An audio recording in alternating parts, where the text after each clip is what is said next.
Chapter 1824. 43 evildoers gathered at the core of the interior sky, which was also the exit of the interior sky. Even the cultivators of the main world could grasp a world where the great Tao collapsed, not to mention these half-immortals. Feeling that the time was coming, they all came to the center of the interior sky and prepared to leave. In fact, even if the world-ending battle in the Hengi boundary didn't happen, they would still go out. After being trapped here for hundreds of years, they had to return home in glory. The most important thing was to pass on some information they got from the interior sky and let their sex deal with it. In the past 100 years, there were some who came and some who left. Those who left all died. Generally speaking, the overall number of people didn't change, but their attitude toward the Hengi boundary didn't change because of time. Qing Xian stayed here because he was worried that these evildoers would lose interest in the Hengi boundary after a long time. Therefore, in the past 100 years, he kept in touch with these young evildoers, turning himself into a lobbyist and a social butterfly. He had great means, a strong background, and outstanding strength. In the past 100 years, he had made many friends. Of course, he didn't have real friends, but they could still reach a certain level of mutual recognition in some aspects. That was how people interacted with each other. They maintained friendship and competition, and secretly sabotaged each other while helping each other. During this period of time, he gradually realized that his worries were completely unnecessary. Without his lobbying, the world-ending battle in the Hengi boundary was slowly fermenting in the interior sky, as if there was a force behind it. This puzzled him no matter how much he thought about it. He knew that this wasn't the power of the three pure ones, nor was it the power of Xin Yuan. How did it become like this? He felt a little unsatisfied. He didn't know the reason. He could only secretly guard against it. At least in this case, the alliance was stable. North Wind was a close friend, and now there was another one, Bamboo Hat. He was a true evildoer who took the first step as an Een spirit.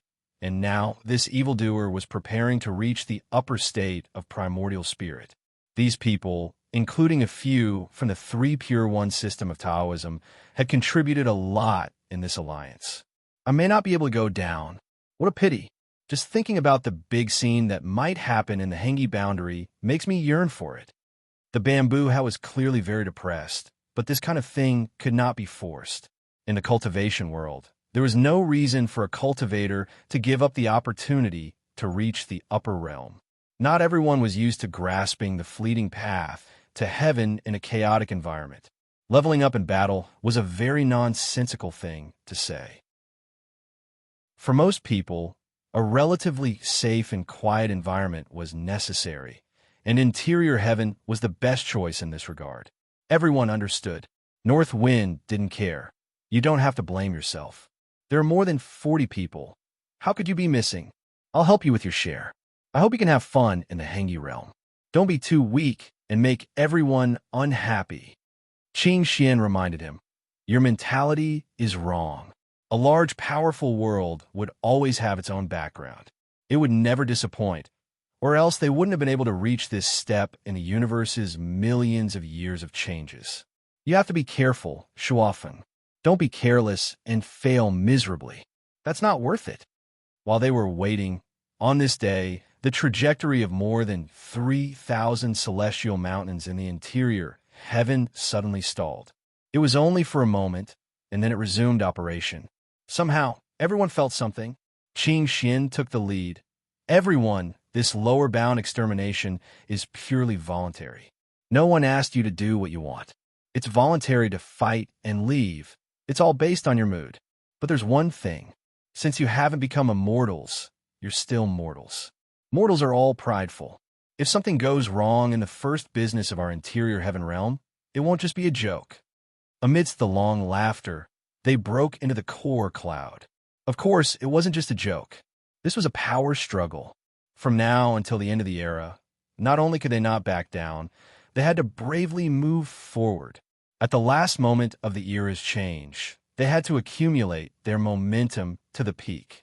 Any setback or failure would affect the level of their accumulation of momentum. This wasn't a rule, but everyone understood it. Losers weren't qualified to have a last laugh. From a moment they descended to the lower bound. What they had to do was to continuously succeed, continuously win, and continuously move forward. Everyone knew the location of the Hengi realm.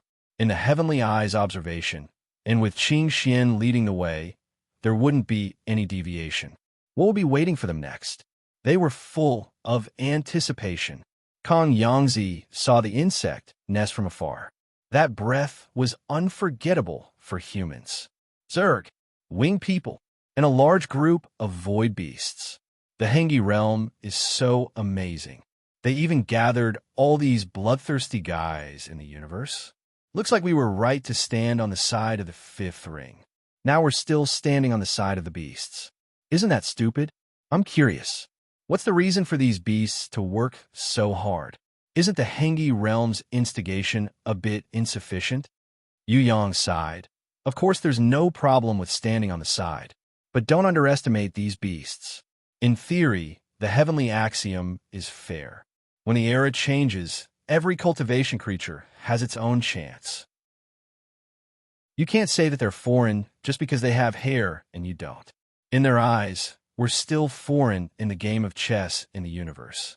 This shouldn't be just the power of the Hengi realm. Otherwise, we can't explain why Zerg and the winged people are so hell-bent on cooperating. This should be related to a fight from above. This can't be avoided. They stand higher than us, and they can see further than us.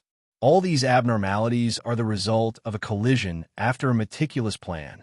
This is just the beginning. There will be more things in the future that you and I don't understand. Hopefully, we can live until that day. Kong Yangzi nodded, roping in Zerg and releasing the winged people. This isn't something that ordinary human orthodoxies can do. We can't do it, not even the fifth ring. Then the reason behind this can only be a plan from a higher level. There are so many void beasts that they're almost forming a beast tide. I've never heard of them being organized. The fifth ring has always boasted that offense is the best defense. What happened this time? Did their backbone break after leaving Xianyuan? Yu Yang's expression was solemn. Xianyuan is indeed the sharpest blade of the fifth ring, but they actually have two other sword vein. Together, they have 30% of Xuanyuan's strength. This isn't the most important thing. The most important thing is that they sent 40 sun gods to Hengi. The characteristic of the fifth ring has always been that they prioritize quality over quantity. At the same level, they're stronger than other orthodoxies. This is also a fact. Hengi's strategy is very correct. Using quantity to fight quality is also a good method. But what they don't know is that we, Yangding, exist. Let's teach these beasts a lesson. Over the years, I, Yangding, have experienced several insect infestations. It's time to settle the score. Chapter 1825. In the beast territory, a large group of demonic beasts gathered and began to gallop in the direction of Hengi. Lu Xiaoi, the peacock tribe, the goose tribe, the black dragon tribe, and many other demonic beast tribes. In theory, this war was only limited to sun god level cultivators. The reason at that time was because of the distance and the inconvenience of low realms. However, such inconvenience did not exist for the creatures in the beast territory. Demonic beasts were warlike by nature. The news had already been leaked, so it was normal for a large group of monarch-level demonic beasts to follow. The big demons could not be controlled, so Lu Xiaoi did not bother to say more.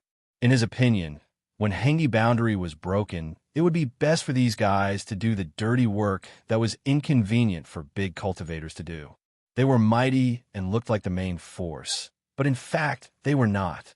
In terms of time arrangement, they had already coordinated precisely and controlled the distance of 1 year from Hengi boundary. Because it would take a long time for the monsters to come down from the interior heaven, it was impossible for them to directly land in Hengi boundary. There were always errors. The process of gathering was also a process of psychological pressure on Hengi boundary. The 3 battlefields had all become open wars, which was a real phenomenon in the cultivation world. In every boundary, every force was cautious and guarded themselves well, staring at the opponents of others. There was no longer the possibility of a long-distance attack and breaking the boundary in one strike. Especially for a big boundary like Hengi Boundary. You'll never know where their connections are. The so-called alliance became a sieve in the end. Strategic advantages could not be the same in terms of tactics. This was the essence of the art of war. Several forces were converging towards Hengi Boundary. Some were in the plan, and some were not. As they moved, Lu Xiaoyi frowned more and more. He felt something. With the ability of a half-immortal, it would be a joke if he could not feel it now. Brother Black Dragon, Sister Kong, Brother Yin, I'm afraid little E can't go with you. The three non-humans also felt something, but it was very vague. They looked at him and waited for his explanation. Lu Xiaoyi smiled. Our boots are on the ground. Hengi Boundary's backup plan has been made. We thought about it countless times, but we did not consider exterior masters. The Black Dragon was stunned for a moment before he understood. That's right. How could there be no exterior-level masters participating in such a big event? I wonder how many of them have come down? I heard that there is a huge disparity in the number of people in the inner and outer scenic skies. Can the few of you hold up? Do you want us to send some people over to help you? Lu Xiaoyi smiled bitterly. No need. It was inappropriate for others to interfere in the battle between interior and exterior masters. This was a collision between two groups that believed themselves to be leading the future of the universe. Ha! They were all arrogant people, so they might not necessarily win by numbers. Brothers and sisters, we've already mentioned this situation in our previous plan. Little E had to go and chase away those fellows of the exterior realm. Otherwise, if they came down, there would be no need to fight the world-ending battle of Hung River. Hung River's side will depend on you. I won't say anything about sincere cooperation or steady progress. Everyone, take care. We will meet again at the Hung River. The few of them said their goodbyes without much attachment. This was the normal state of the universe in the future. If you could endure it, then endure it. If you couldn't, then just become a corpse. Who could replace who? They did have a plan for this, but they were worried that the demons of the interior realm wouldn't arrive on time. If that was the case, the Five Rings, Beast Territory, Heaven's Choice, and Zhou Xian had to hold up the situation first. Whether or not they could break the realm was secondary. First, they had to hold on to the Buddhist sect, anchor chain, floating, sinking, and light. There were a few old fellows here. Guandu, Qin Yangzi, Taoist Peng, White Brows, and Broken Silkworm. They were all experienced and ruthless people. Their strength was above the Hung River, so there was nothing to worry about. It was only a matter of time before they broke the realm. The alliance couldn't be broken. This was the prerequisite. Lu Xiaoyi leaped and went deep into the unknown. He made up his mind, and his spirit left his body. In his impression, the clouds in the inner scenic sky were tumbling, and there were breaths constantly rushing out. Those were the demons on the move. There was a special connection between the half-immortals, especially in such an intense situation. They might not be able to sense Lu Xiaoyi, but the inner and outer scenic sky were very clear about each other's movements. They were destined to be enemies.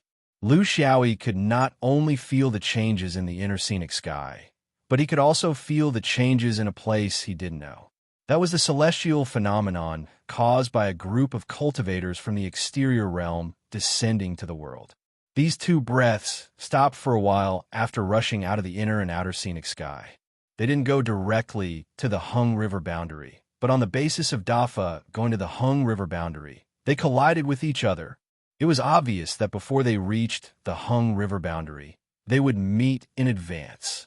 To both sides, suppressing each other was much more important than the survival of the Hung River boundary. He sighed and took a shortcut to rush forward. The distance between them was so far that before Lu Xiaoyi and the inner scenic sky met, the two groups of demons would collide first. This was the battle of fate. It was getting more and more interesting. He admitted that his deduction was not careful enough. Not only him, but also Qing Xian and the other demons of the inner scenic sky. After all, they had just entered the inner scenic sky and were not familiar with the general trend of this level of competition. They had been in the main world for many years, and their minds were full of boundaries and races. However, they didn't realize that they were no longer ordinary cultivators. Their every move would inevitably involve the entire half-immortal class, and even the high and mighty immortal court. Once a big event happened, the complexity would be far more complicated than the main world. Who was instigating such a process? It couldn't be the Hung River boundary, or it could be said that the Hung River boundary was just a pretense pushed forward. There was still the real driving force. Lu Xiaoyi went through everything in his mind again. The assassination in the bamboo hat, the appearance of the exterior realm. He tried to open his mind and not be limited to the framework of the main world. He also realized that among the higher-level cultivation forces he had come into contact with, there was actually a force that he had always inadvertently neglected. The Third Eye. This organization had always existed. Even if all the half-immortals and immortals were restrained in their positions, the Third Eye had always maintained its normal operation. It was very likely that the immortal court used it to control the storms in the lower world. He didn't seem to be very popular in the Third Eye. Yes, he was not popular, but he was very popular with the Spirit Treasure. It was a pity that he hadn't made contact with an influential existence in this aspect. He was completely confused about the internal structure of the Third Eye. There were still too many things that he didn't understand. However, with the competition surrounding the Hung River boundary, various forces had entered the stage. In this sense, moving the Hung River boundary was really a stroke of genius. If the water was not muddied, then the fish would not come out. Let's fight together, since we have nothing to do anyway. Chapter 1826. The Fifth Ring cultivators were preparing to move out. Without the fastest swordsman army, the swordsman army formed by the Firmament Sword Sect and Weijin Mountain was very weak. It was difficult for them to take on any attack independently. Due to the lack of numbers, even if they pierced through the enemy's formation, they lacked the strength to follow up. They did not have enough strength to deal with the insect swarm, winged beasts, and void beasts. Since they could not be used as a strategic force, they could only be used as a tactical force together with the main army. They had no choice but to be responsible for opening up the situation in a large army battle. Compared to the previous Fifth Ring War, the strength of the Fifth Ring Army was much weaker this time. They were short of 40 sun gods, more than 20%. The sharpest blade was not here. There were also no reinforcements from their home planets. However, if the immemorial beasts and the Sun Top group were added into the mix, it was hard to say whether their strength would increase or decrease. Without Xuanyuan's strategic force, the tactics available to the Fifth Ring Army were greatly limited. This was an unavoidable fact. Their tactics could only deviate from the Taoists' most preferred strategy. In other words, they could only place their opponents closer. Otherwise, they would not be able to fight in the field and defend their home planets at the same time. As the commander of the Fifth Ring Army, the pressure on Wushang Changjin was huge. However, with his experience, he still found a few weaknesses in the enemy's approach. There were no human cultivators strategizing among them. The cultivators from the Hung River boundary did not come. This was very easy to understand. In the formation of any army, the part directly led by the commander should be the strongest. Otherwise, how could they convince the others? Both sides had their reasons. Between the chicken and the duck, who had the most weight? Of course, the strongest had the most right to speak, especially in such a non-human battle group. It was useless even if they came. They might as well not come. It was impossible for the Hung River boundary to send an army to the Fifth Ring. This situation was qualitatively different from the previous Fifth Ring War. Last time, the humans and Buddhists were mobilized as a whole. Their attacks and defenses were strict, and they could advance and retreat with ease. However, it was completely different this time. The second situation was that a large portion of the enemies were void beasts. Void beasts viewed the human domain as a forbidden area. The air the humans breathed was poison to them. So, in reality, it was impossible for void beasts to enter the Fifth Ring. This was an opportunity that could be exploited. After much deliberation, Old Changjin came to a conclusion. The way I see it, the five-ringed enemy is only there to harass and restrain them. They didn't have the confidence to take down the fifth ring, so they were only pretending to be aggressive. This was the first. Secondly, the enemy's cooperation with each other was rusty, and there were no humans in the middle to command them. Before the battle started, they could still bluff, but when the battle really started, their true colors would be revealed. They took advantage of our lack of strength, and Xianyuan is far away in Qing Kong, so they dared to harass us with such a motley crew. He looked at the crowd and said sternly, "The main battlefield is at Hung River. We can't go too far." The dangerous battlefield was in the Green Sky continent, and it would definitely be the first place to start the battle. Therefore, it was useless to go there now. Why don't we focus here and fight a satisfying battle of annihilation? No one opposed him. This was actually the wish of almost all the Fifth Ring forces. They wanted to fight more confidently and freely, to have a bigger appetite, and to be more unrestrained. Why should they be shocked by the enemy's huge numbers? When had the five-ring battle ever paid attention to the enemy's numbers? Not to mention the cooperation of the immemorial beasts and Yongding. If they didn't dare to devour the enemy, they wouldn't be worthy of being five-ringed. Changjin glared and shouted, "The key is to lure the enemy into the battlefield that we have set up. Don't think about whether you could devour them or not. Once the situation is chaotic, they will have to bite each other.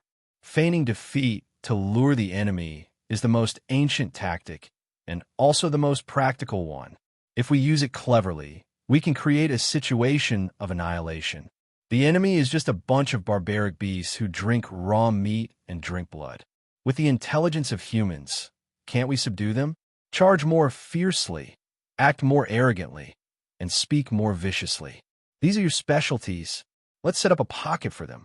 Even if we are restraining the battlefield, we have to fight with the momentum of a decisive battle.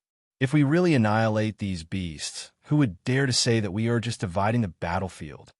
Everyone's blood boiled when they heard this, and they agreed in unison. To them, the current situation was the most unbearable one. Hung River was too far away, and they couldn't go. They couldn't make an accurate judgment on the blue sky and the five rings. There was no reason to give up everyone's base and focus on the mother planet of the blue sky. You couldn't be emotional in war. You had to be rational. Changjin was indeed an old fox that had lived for thousands of years. With just a few words, he made the originally gloomy atmosphere more lively and pushed the momentum to the extreme. With such a contrast between the enemy and themselves, it wasn't difficult to defeat the enemy. Perhaps it was because of this reason that the people of Hung River were equipped with guerrilla races that were best at roaming the void of the universe. The winged people, Zerg, and the void beasts, which one of them didn't roam the void their entire lives? The difficult part was to annihilate them.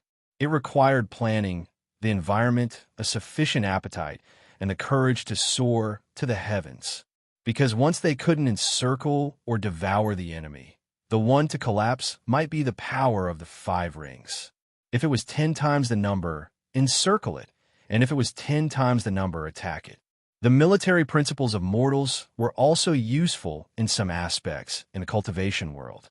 Even with the help of the immemorial beast Yongdingren, the five rings didn't have an advantage in numbers against the massive swarm of insects and beasts. They didn't even have an advantage in numbers, let alone 10 times. Tong Yin clapped her hands. That's feasible. This time, only 2 insect nests came, and there are only a few thousand winged people. The problem is the choice of environment. There aren't any dangerous encirclements around the five rings. Even if there were, the beasts wouldn't really go in. Since there aren't any, we'll rely on our limited resources to set up one ourselves. What she said was the crux of the problem. To set up a big pocket in the void of the universe.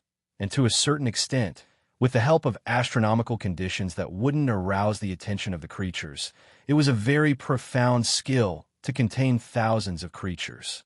However, this was the method that the Orthodox Taoists were best at.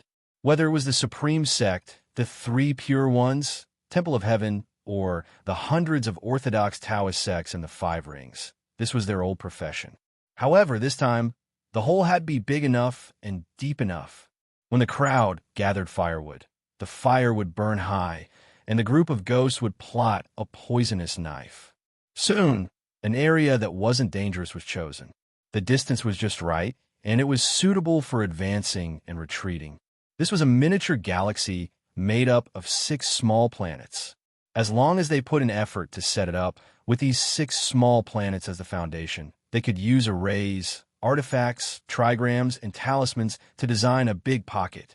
To the Orthodox Taoists, these were the things that they didn't lack the most. Chapter 1827. Shao Mountain above Zhonglao Peak. The violent spatial fluctuations could be clearly felt by the entire northern region. Then a huge insect nest appeared in front of everyone. Its size was comparable to the towering Zhonglao Peak.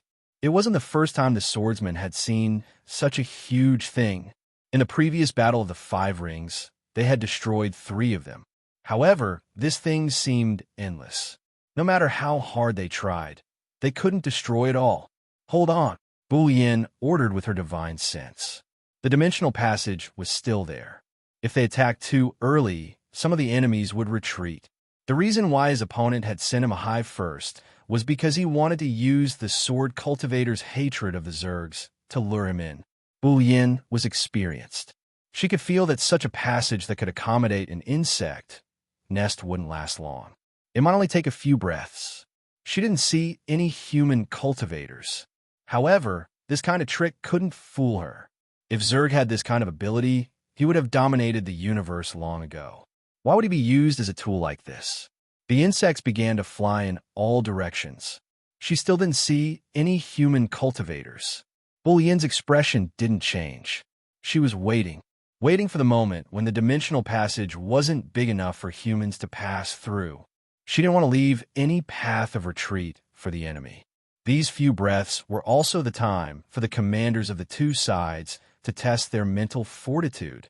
Ishurcho didn't show himself because he was observing the situation on Shao Mountain. If there was an ambush by the Xianyuan swordsmen, they could still retreat before the passage closed. Of course, this referred to the human yang spirit retreating. There was no hope for such a huge insect nest. Bu Yin didn't attack because she was waiting for the passage to disappear. She would rather let the insects crawl all over the mountain and pretend that she didn't see them. In less than 5 breaths, the dimensional space shrank rapidly. It was no longer big enough for a cultivator to pass through safely. Bu Yin's divine sense shook. Raise your sword. At the same time, Guanshan, who was already prepared, shook his hand and fused a Dao Zhao into the snowy region of Shao Mountain. This was the Dao Zhao, vast snowy region, which Ushuadao had made for his sect. Dao Zhao, like Jushu, was limited by the way of heaven and could not take the initiative to attack. Dao Zhao was more like a mysterious supplement. Hu Shuadao certainly knew that his sect was never short of attacking power.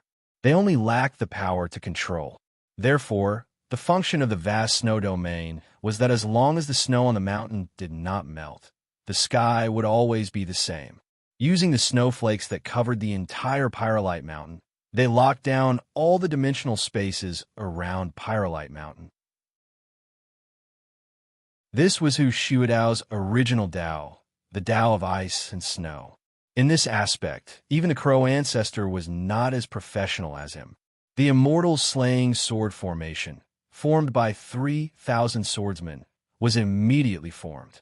From the grand membrane of heaven and earth, everything within 5,000 miles of Mount Shao had become a forbidden zone for life, a place where flying swords could wreak havoc. How much sword light could a Yuanying receive? No less than 100,000 Dao essences, depending on one's ability.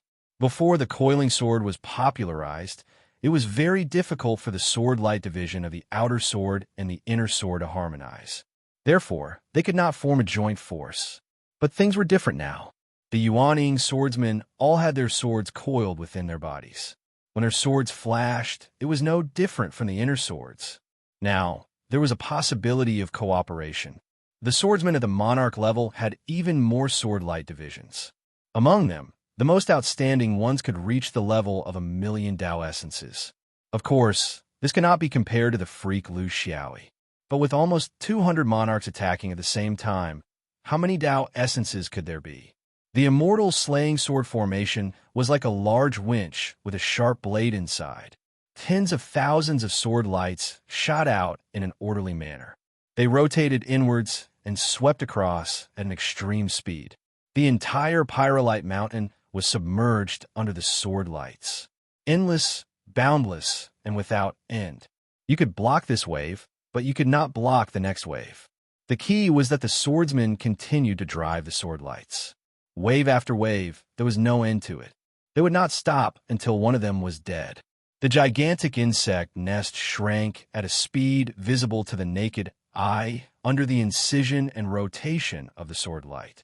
As it shrank, it was accompanied by the mournful cries of countless insects. Flesh and blood filled the sky. There was not a single intact corpse to be seen. This was the sword formation's first wave of attack, the sword tide. It attacked indiscriminately and did not specifically target anyone or any yang spirit. But in such a sword tide, it was the most effective survival of the fittest. Those who were not strong enough, unlucky would not be able to survive such a harvest of death. At the same time that the Xianyuan sword formation was set up, the Hengi Yang spirits, the rogue cultivators, and the Amei, two shamans had already flashed out of the insect nest. For these Yang spirits, hiding in the insect nest was only to avoid being noticed, not to make it safer. No one was stupid enough to think that hiding in the insect nest would allow them to escape. The more they hid, the smaller the insect nest would become, and the denser the sword rain would become. In the end, they might not even be able to rush out. They would not even be able to move if they did not die a few times.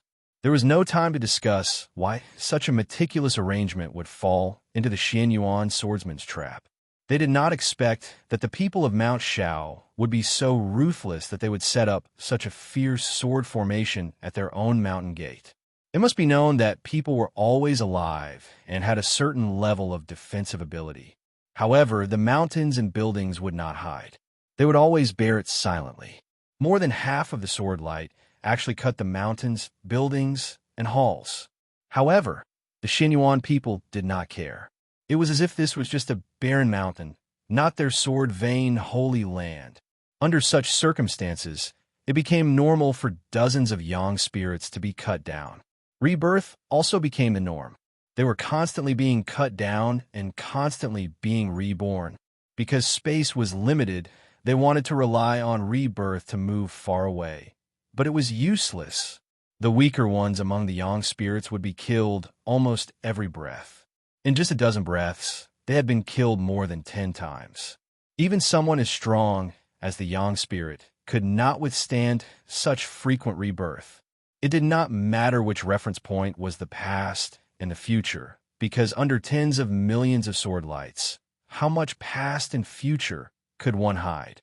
The ugly man, Yi Shun, and Emperor Yi's sacrificial puppet had deep skills and profound Tao realm. In addition, there were several powerful yang spirits next to them. Even in such a crazy sword tide, they could maintain their safety. With their individual strength, they could now break through the formation alone. However, they did not panic in the face of danger. They knew that there were several powerful swordsman yang spirits hiding in the swordsman formation. They could not break through any of them alone. Now that everyone was working hard in the sword formation, they could not see the difference. However, if the swordsman yang spirits chose to target them alone in such a chaotic situation, the consequences would be hard to say. They could only gather people first. With the efforts of the two, dozens of yang spirits on the Hung Riverside had gathered into a group after 10 breaths. Most of them had been cut down more or less once, or even several times. There were also 5 weakest yang spirits who were unlucky and were simply cut into ashes. 3 of them were yang spirits who were rogue cultivators from the Hung River, and 2 were great magi from the earth. This made Emperor Yi secretly shocked. Their ability was only on par with the rogue cultivators of the main world. It might be a coincidence, but the fact that none of the Yang spirits from the Hung River realm died was enough to prove something. Now, he was looking at the strength of Xuanyuan's sword formation, which was very terrifying. Next, he would see the ability of Xuanyuan's single cultivators. Before the battle began, he already had a bad feeling in his heart.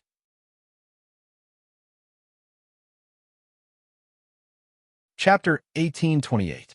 Outside the Hengi boundary, flags fluttered in the wind. Well, flags fluttering was just an adjective. It meant that there was an army holding the line. In fact, there were no Yang spirit cultivators holding the flag, unless Lu Xiaoyi was here. If it was a real cultivator army, there might be perfected cultivators and yuanying, and there might be flags to boost their morale. However, there were only Yang spirit cultivators here. Who would make such boring things?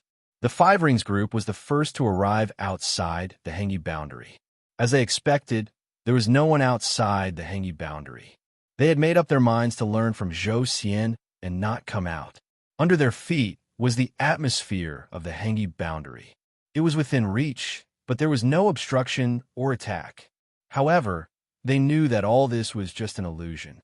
As long as you dared to take a step forward, you would immediately fall into the Hengi boundary membrane. Qin Yangzi was messing around in front of the Hengi boundary membrane. One moment his divine sense penetrated it, the next moment his Dharma power probed it, the next moment he threw in a Taoist weapon, the next moment he grabbed a spiritual pet and threw it in.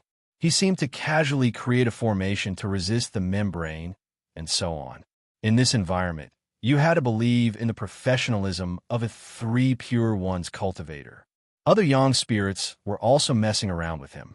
In any case, they all had their own strange tricks. Zhou Xian had Zhou Xian's unique skills, and the Heavens Chosen had their own. Under the joint analysis of the most orthodox and comprehensive Taoist elders of the main world, the truth of the Hengi boundary membrane gradually surfaced. This is not an ordinary boundary membrane. It's the boundary membrane that has fused with the eternal river painting. In theory, it already has its own soul. However, its soul is still very mixed. It should not have been fused for more than 100 years. This was specially added to guard against us. In ancient times, there was the Book of River and Luo, which was the foundation of innate spirit treasures to become immortals. This thing is definitely inferior, but it's ingenious in its application. It's completely different from our traditional Taoist understanding. Qin Yangzi determined the nature of the Hengi boundary membrane. Bai Mei added, "You can't underestimate it, because it represents a different world, a world with an independent system. It's different from the main world that we commonly see. Innate Tao might not be useful in it. This is another system. I smell a trace of the ancient which race from it. Which one of you is more familiar with the filthy earth?" Daoist Peng looked pensive. That's not right. It seemed like there was a faintly discernible godhead in it. I wonder if it's a part of Hung River's great membrane of heaven and earth, or eternal rivers. Or perhaps the true God that they believe in has fused a part of it.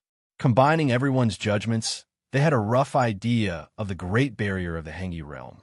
However, the bad news was that to break this Great Barrier, they would need special methods, and not the methods they were already familiar with.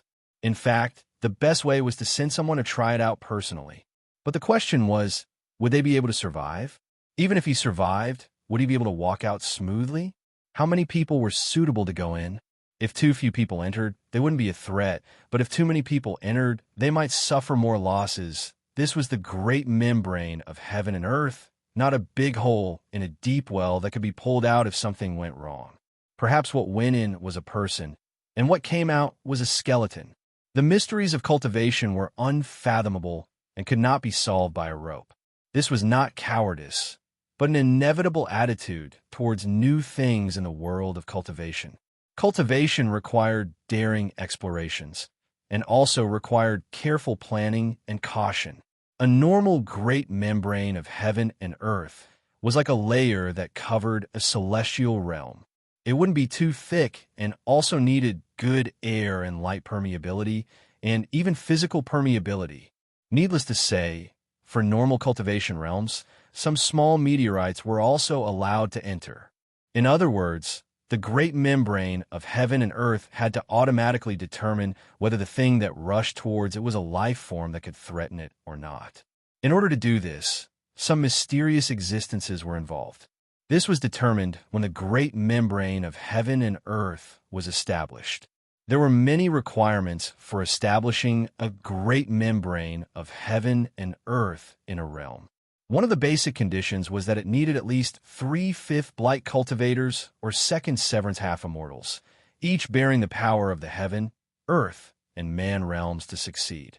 Of course, if the realm was prosperous and talents multiplied, there could also be more half-immortals participating in the construction of the great membrane of heaven and earth. If there weren't enough talents, and the number of high-level cultivators was limited, there were also shortcuts to establish the great membrane of heaven and earth, such as Zhuozhou's Kuan-Daoli realm. Everything could be accommodated to a certain extent. This caused many realms to have great membranes of heaven and earth, but there was no comparison between the quality of the great membrane of heaven and earth. Some are like iron walls, impregnable, and some are like pig's piss. Its function was more reflected in early warning. With the strength of the Hung River realm, this was definitely not a cow's piss. During this period, it had been repaired by who knew how many peak stage half-immortals, and was a first-class existence in the cultivation world of the universe. But the awkward thing was that among the 3 human realms that had arrived, although they were all top-notch realms, none of them had a great membrane of heaven and earth. The 5th ring was too arrogant and advocated that offense was the best defense, so they disdained to have a great membrane of heaven and earth. Zhou Xian had the heaven and earth chessboard as a replacement, which had other uses. Heaven's Choice had no opponents in the negative space, and its incomparably huge size was its greatest defensive deterrent. There was actually no comparison. For a great membrane of heaven and earth in the normal sense, a cultivator would be like hitting a layer of leather cushion and would be bounced back. Naturally, the realm would receive a warning. The greater the force of the collision, the further one would be bounced back, just like a trampoline, until the force of the collision was enough to overwhelm the limit of the great membrane support. It was like a big fat person crushing a children's trampoline. But in the cultivation world, the toughness of a trampoline came from the celestial body itself.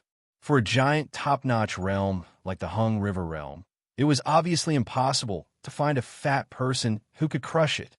Strength in numbers didn't apply here, because no matter how many people there were, it was impossible to gather everyone's strength at one point. If more people pressed down, the great membrane had its own ways to make these pressures offset each other, so it was better for one person to use all his strength to smash it. There were also higher-level, great membranes of heaven and earth that didn't bounce you off, but trapped you in a certain space environment. Then, you would be at the mercy of the aborigines. In this sense, the heaven and earth chessboard was actually a special variant of the great membrane of heaven and earth. The Hung River realm's great membrane of heaven and earth also belonged to this type. But it didn't pull people into the chessboard, but pulled people to bathe. What was worse was that this bathing place wasn't very hygienic. There were all kinds of strange things. There were fat turtles with big stomachs, glossy shrimps, and so on. All of them were aquatic creatures that relied on eating river sacrificial humans to fatten themselves up. Such a river actually had divinity. When the water was too clear, there would be no fish. When the water was too muddy, there would be turtles. When the water was too dirty, there would be divinity. It was really a strange world.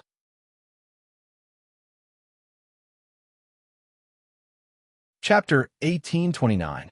The Five Rings group was knocking outside the great earth membrane of Hung River, dilly-dallying, and getting close to each other was actually to lure the people of Hung River out. There were only 3 realms, so it was a good opportunity to break them one by one. But the people of Hung River had made up their minds to be cowards, or perhaps they had seen through the intentions of these invaders, so they had no intention of coming out.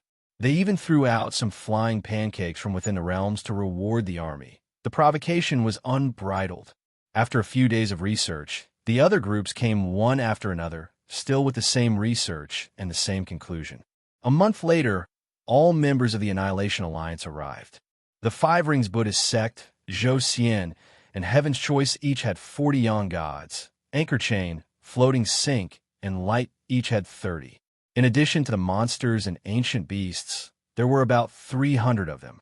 This kind of strength was definitely enough to crush Hung River Realm. But the changes in the exterior realm made everything unpredictable. It was said that there were at least 100 of the exterior realm geniuses this time. If compared to the number of half-immortals in the interior and exterior realm, this number didn't seem excessive. Everyone knew that the fighting style of these half-immortal geniuses was that the winner would take all. Their ultimate goal actually had little to do with Hung River Realm. They were fighting for power and the Great Way. Whichever side lost would retreat and wouldn't beg for mercy. In other words, there was the possibility of hundreds of exterior realm geniuses supporting Hung River Realm. But they knew the location of these geniuses, but they couldn't interfere. That was another battlefield. A subtle mentality rippled through the allied forces. It was not that everyone wanted to leave, it was not that shallow. However, everyone's mentality began to lean towards seeking stability and success rate. It was no longer possible to recklessly attack head-on. This was not only the intention of the Buddhist sect and the Radiant Realm, but also the intention of Anchor Chain and Fuchun. Even Zhou Xian and Heaven's Choice secretly expressed that they hoped the Five Rings would be more cautious, suggesting that they should only attack when they had a better understanding of the great earth membrane of Hung River Realm. This was everyone's attitude. They hoped to make a decision after the geniuses in the interior and exterior realm had a winner. It wasn't wrong, but in private, Guandu was very disdainful. If this is a matter of the Five Rings, our only countermeasure is to take down Hung River Realm before the exterior realm has a winner. Who cares about them? Even if an exterior-level master eventually gained the upper hand and drove away the exterior-level master, he would at most fight with them again. They aren't even true half-immortals, so why are you so scared? Qin Yangzi sighed. This was the disadvantage of being in an alliance. You had to take care of the feelings of the majority. You couldn't do everything by yourself. A fifth ring was still far from being the leader of an alliance. One day, the way the fifth ring does things will be the way the entire alliance does things. But now is not the right time. The few of them, and I have been researching whether it is possible to quickly break through the Hung River's macro-membrane. As long as he could make direct contact with the people of Hung River, everything would be fine. But from the looks of it now, there wasn't much progress. Guandalung, you have to be careful. This isn't something that can be solved by your flying swords. This membrane is especially effective against brute force. It was used by the people of Hung River to deal with you. Therefore, the sword vein shouldn't interfere in the matter of breaking through the membrane. The rhythm will be set by our Dharma vein. This is a division of labor. Don't be rash. Guandu didn't argue forcefully. Everyone had their own specialties. The sword vein and Dharma vein had competed for tens of thousands of years in the Five Rings. He admired the Dharma vein's methods. They deserved their reputation. I asked the Black Dragon if he could influence the Eternal River painting in the macro membrane, but he refused. The dragon race is better at stirring up trouble in physical rivers. They can't do anything about this kind of spiritual painting mimicry. But he also said that he had already informed the Rani fish race through the primordial beasts. They are best at using this kind of mimicry in the river, but the timing is uncertain. We can't confirm it. The Rani fish was a mountain of Yingyu. The Yishui River came from Yin, and the North Stream flowed into the Marsh of Goats. It was a fish with the body of a fish, the head of a snake, and 6 legs. Its eyes were like the ears of a horse. It could be eaten without squinting. Of course, this was an ancient legend. Only the primordial beasts themselves knew where it lived. Qin Yangzi shook his head regretfully. Back then, he hadn't thought through the distribution of combat power. He had placed most of the primordial beasts in the direction of the Five Rings to deal with those bastards. He had only placed the dragon race in the Hung River. He didn't expect to borrow them this time. The two places were far apart. Even the primordial beasts wouldn't be able to travel back and forth in a short period of time. It was just a thought, but it might not be realized. The black dragon's refusal was very normal. This had nothing to do with their relationship. No matter how good their relationship was, you couldn't ask them to bury their entire race here. He said regretfully, "Distant water can't quench the present thirst." Actually, in essence, since the macromembrane was established by a half-immortal, it's best for a half-immortal cultivator to break it. Unfortunately, we still have to wait. Guandu said hatefully, "That bastard little, he doesn't care about his status when he hears about fighting. If he's here, he might be able to go in and take a look." Qing Yangzi disapproved. "Stop. There's a difference between half-immortals. Since when did the legacy of Xianyuan establish a grand membrane? Did your Xianyuan participate in the construction of Qing Kong's macromembrane? It's the same even if he comes, he'll just randomly hack with his flying sword. There's nothing out of the ordinary." Although the whole alliance leaned towards waiting, they still had to do what they had to do. All kinds of preparations, all kinds of probing. Although they didn't go in, countless magical items never stopped. Spiritual pets, puppets, zombies, spiritual treasures, juju, daojiao, and even those who drove floating rafts to crash into it. They jumped off the rafts before the collision. It could be said that they didn't work hard. However, the long scroll of the eternal river, which had a godhead, never let them succeed. As long as the magical items went in, they would immediately cut off the connection with their divine sense. They wouldn't be able to determine the specific situation inside through what the magical items saw, let alone fly out by themselves. After losing a heroic spirit body and a spiritual treasure, Daoist Pang had no choice but to admit his failure. What I can be sure of is that this godhead's origin is extraordinary. Ordinary godheads can't display such a powerful effect within a mere 100 years because of the short time it takes to fuse with them. These two items of mine aren't ordinary items. They're spiritual items that can enter and exit the 9 underworlds. After entering, they still disappeared without a trace. This means that there must be some kind of divinity above them. I think that this isn't something inherent in the macromembrane or the long scroll of the eternal river. Instead, it's a direct intervention from the upper realm. This doesn't conform to the rules. Bai Mei frowned. We're about to lose our lives. The realm is about to be destroyed. What rules are there to talk about? Of course, we have to take care of what's in front of us first. Everything else can wait. The only thing we haven't used now is to set up a realm-breaking formation and break it with pure strength through the formation. If that still doesn't work, I'm afraid we'll really have to wait for little E and the others to come up with something.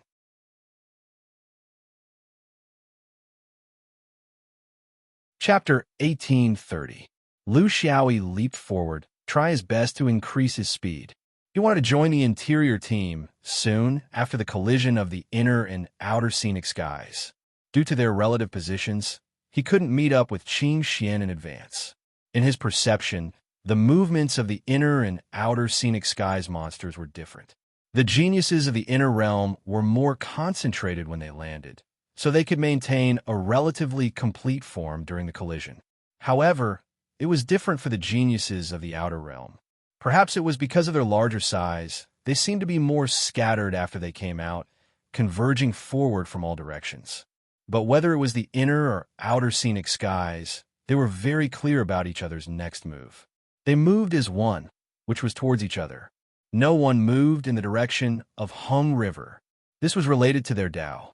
To these monsters, the battle of the inner and outer scenic skies was far more important than a domain of the main world. Not to mention Hung River, even the 5 rings couldn't arouse their interest. In such a situation, Lu Xiaoyi's flight path coincided with that of the other prodigy of the exterior. Before they reached the place where their main forces would collide, the two of them had already collided. Lu Xiaoyi relied on his stronger spiritual power to discover his opponent before his opponent. So the flying sword attacked first. To him, It didn't matter whether he knew who it was or not. What was important was to understand the attitude of the exterior. He had no experience in the development of the situation after the collision of the inner and outer scenic skies, and there were no precedents for this kind of thing to follow. Since the establishment of the inner and outer scenic skies, there didn't seem to be such a sharp confrontation between large groups of people. So, should they fight to the death, or should they fight with restraint? Within what range? He didn't know. Intuitively, he felt that if they had to kill all of one side, it didn't seem to be the case.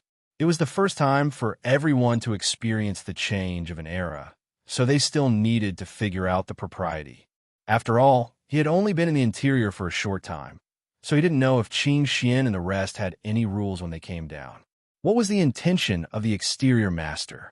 This was the first collision between the two young groups since the beginning of cultivation. They needed to cross the river by feeling the stones. His opponent wasn't weak either. His divine sense was slightly weaker than his, but not by much. He sensed the incoming flying sword and knew that it was from one of the most ferocious orthodoxies in the universe. He didn't want to be entangled in a fight. He continued to cast spells, but he didn't stop moving. Instead, he sped up. His name was Ungo, and he came from a once prosperous sect that was now in decline.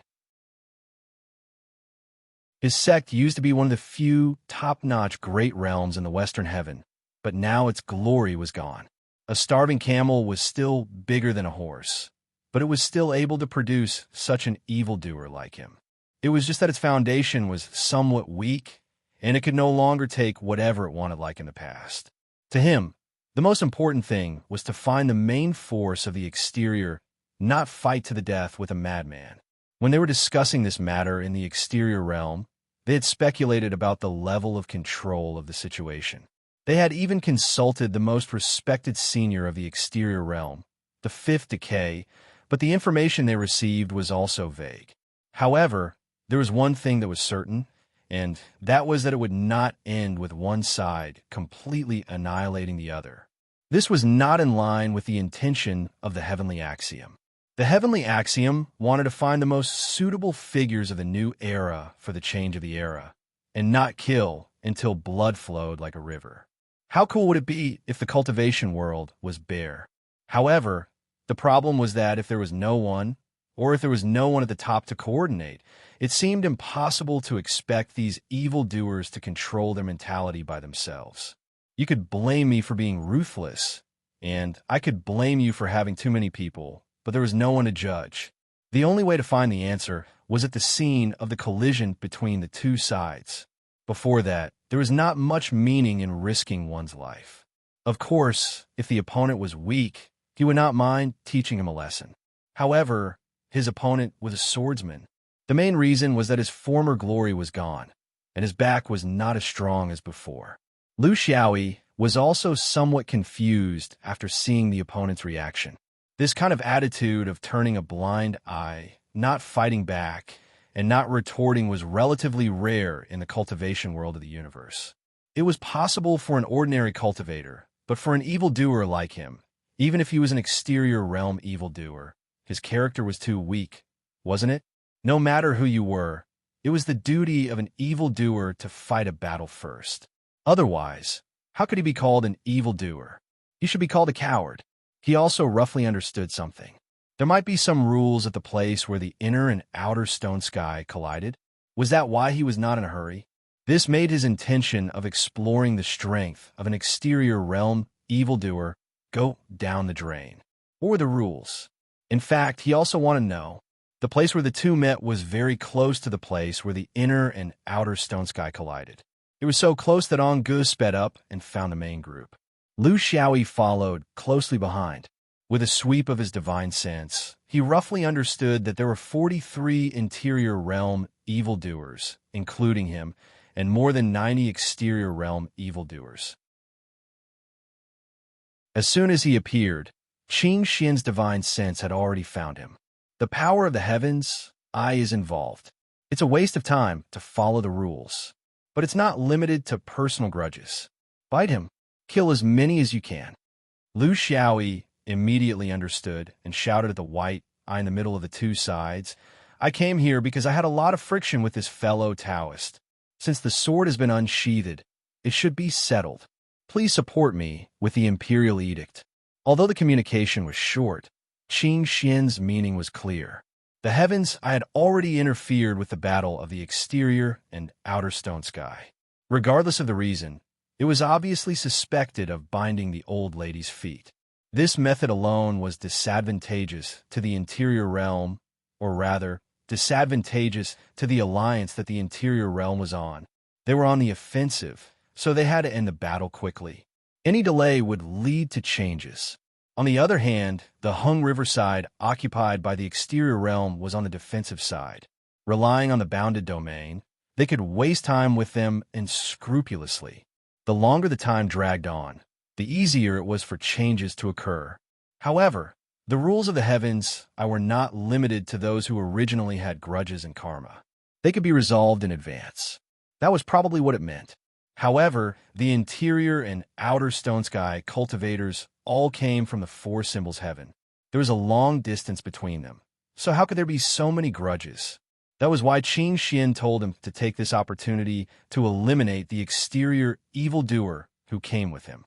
He did not know this person, but according to Qing Xian's words, he knew him. There must be a reason why this three pure ones trash wanted to eliminate him in advance. However, in such a hurry, he really could not find a good reason. They did not know each other in the first place, so he could only use a small dispute before he came as an excuse. The white eye hovered in the air in a closed state. However, no one thought that it could not see anything with its eyes closed. The hosts of the heavens were all genuine immortals. The gap between them was too big. However, Ongu did not admit it. There is no dispute. The flying sword is far away from me. Maybe this fellow Taoist was practicing his sword alone during the journey. This was where the two of them were arguing. Lu Xiaoyi's meaning was, "Sorry, I beat him up, so we have grudges." Ong Ji's meaning was, "Sorry, you didn't beat me up. I fell down myself."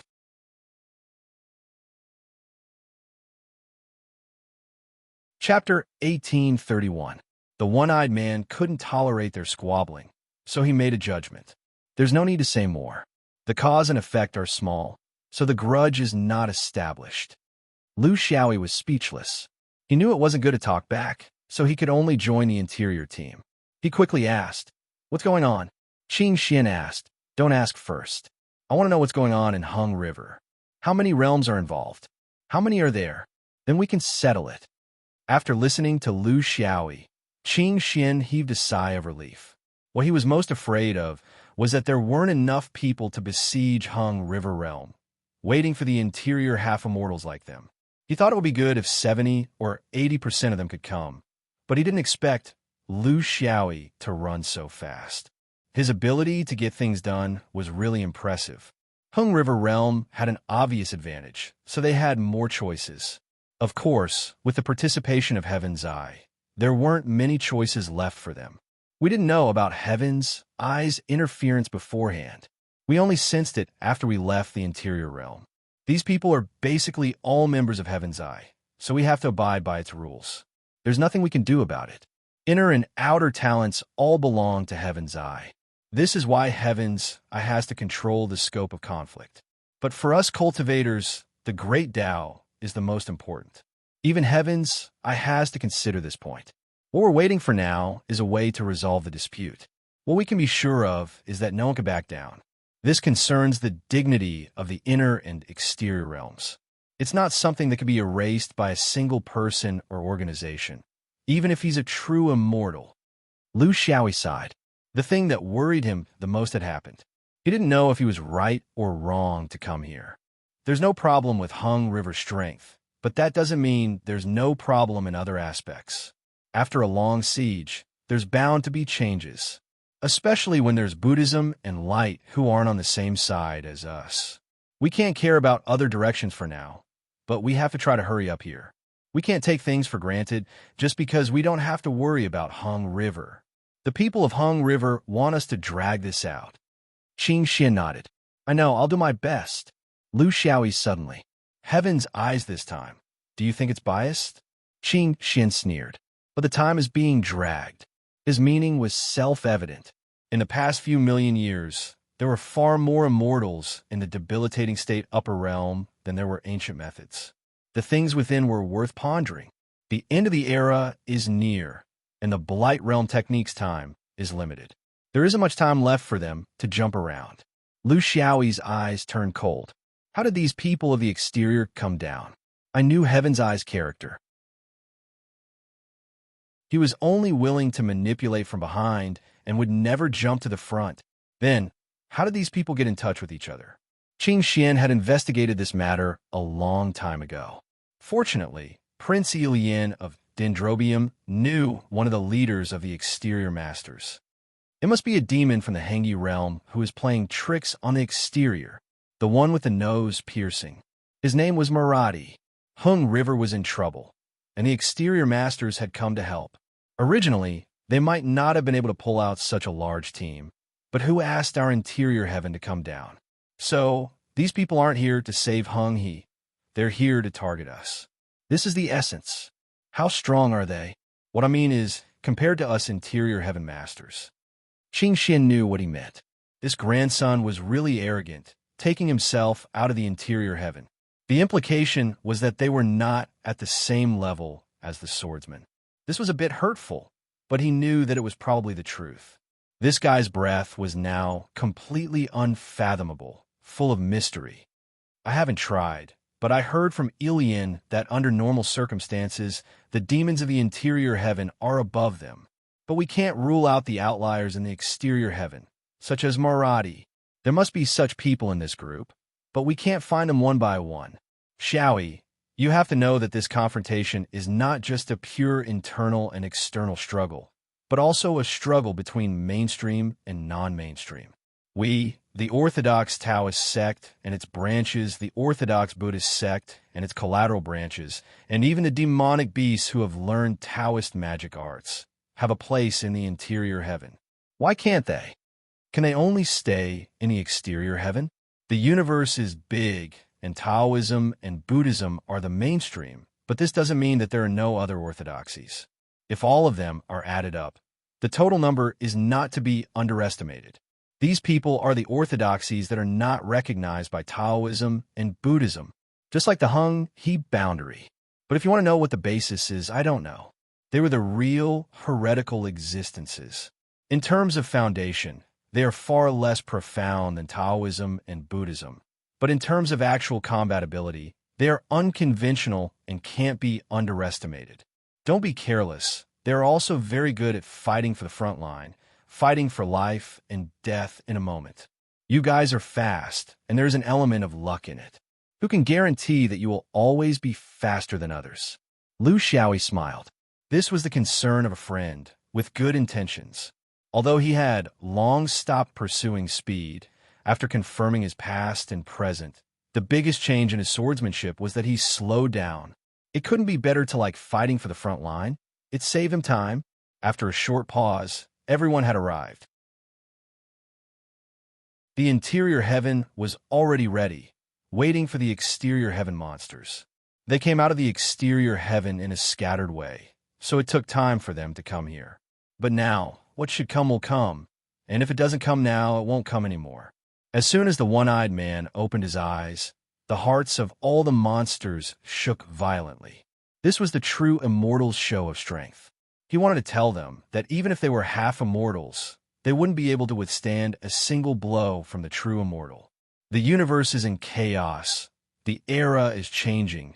There are many chaotic phenomena, and demons are dancing. This is unexpected, but also reasonable. You are all for your own future, is the duty of a cultivator. There is no doubt that the heavenly I won't stop you. Individual fights don't affect the overall situation, but between groups, it can lead to chaos. I won't deny that chaos is not rare now, but if it goes too far, now is not the time. Almost 100 half-immortals fighting. Just from the scope of the battle, it is difficult to not affect the surrounding human planets. There are no good people to scold, no good to fight. If something really happens, it will be too late to regret. In view of this, the heavenly I has the obligation to intervene, not to restrain, but to limit. All of you here are under the heavenly eye system. No one has any objections to my words, right? Everyone was speechless. Whatever you say is true. You're the one who instigated the meeting, and you're the one who's worried about controlling the situation. You're both a prostitute and a chaste archway. No one here is stupid. They can all see it. But no matter what, this was also in line with their wishes. They all had similar desires, so it wasn't so bad to put them together to solve it.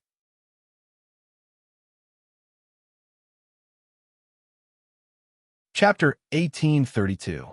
His single eye shone brightly in the void.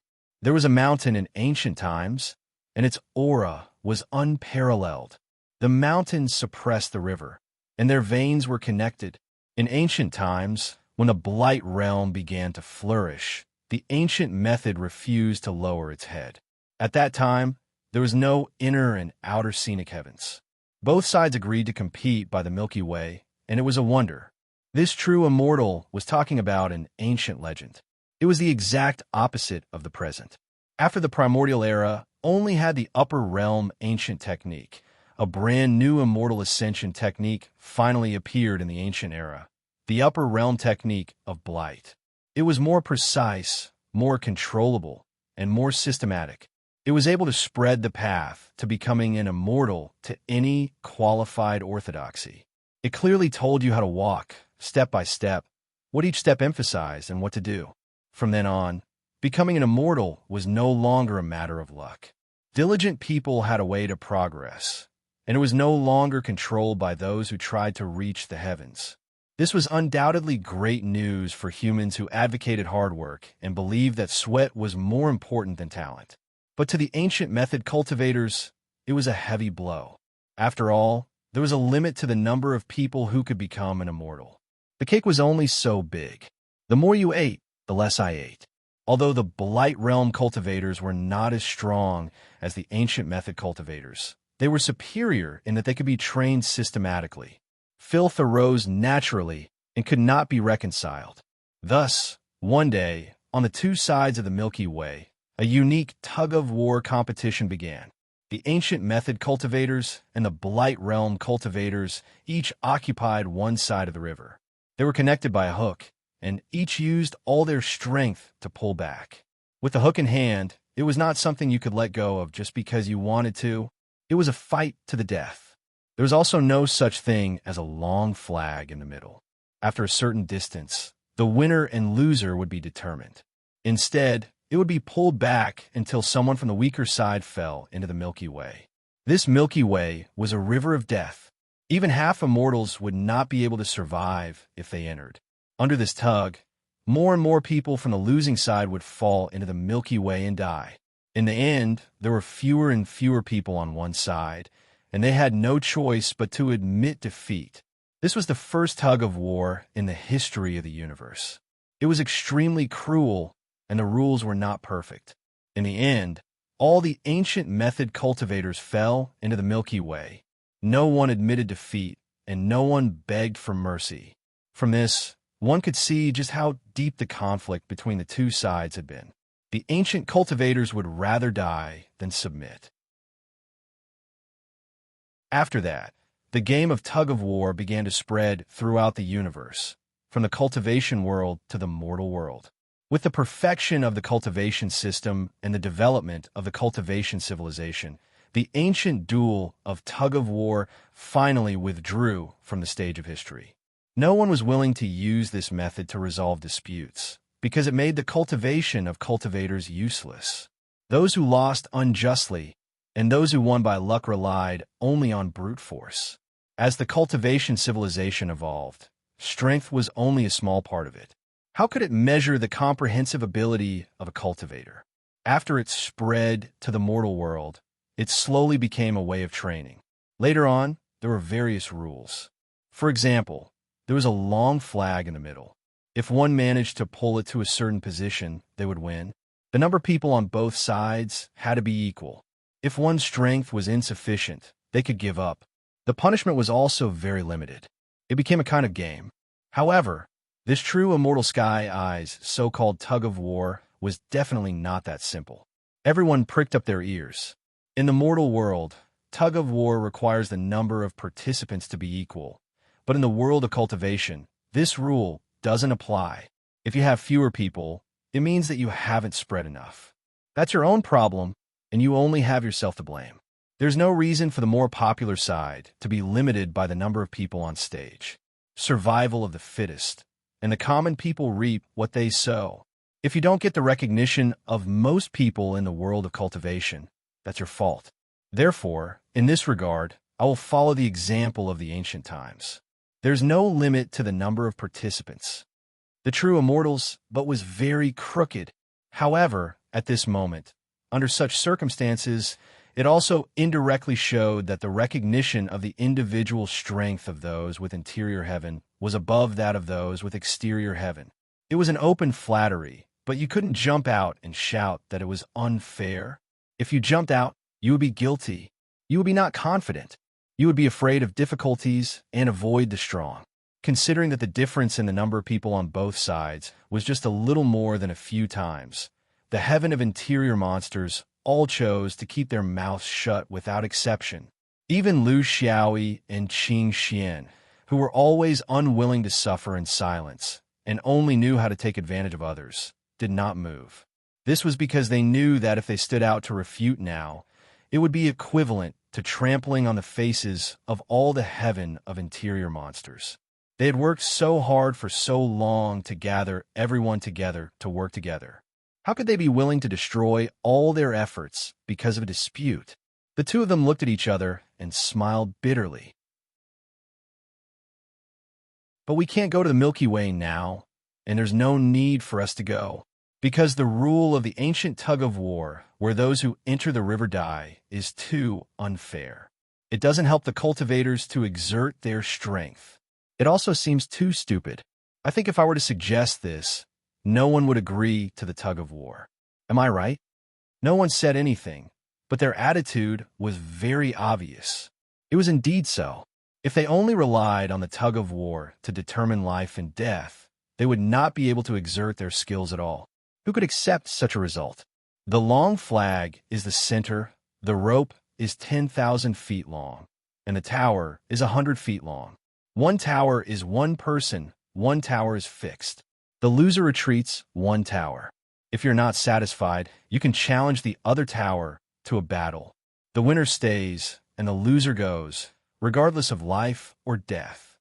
This sentence meant that he had a rope that was 10,000 feet long, and the scale was a unit of measurement of 100 feet. It was called a tower. The two sides stood in place.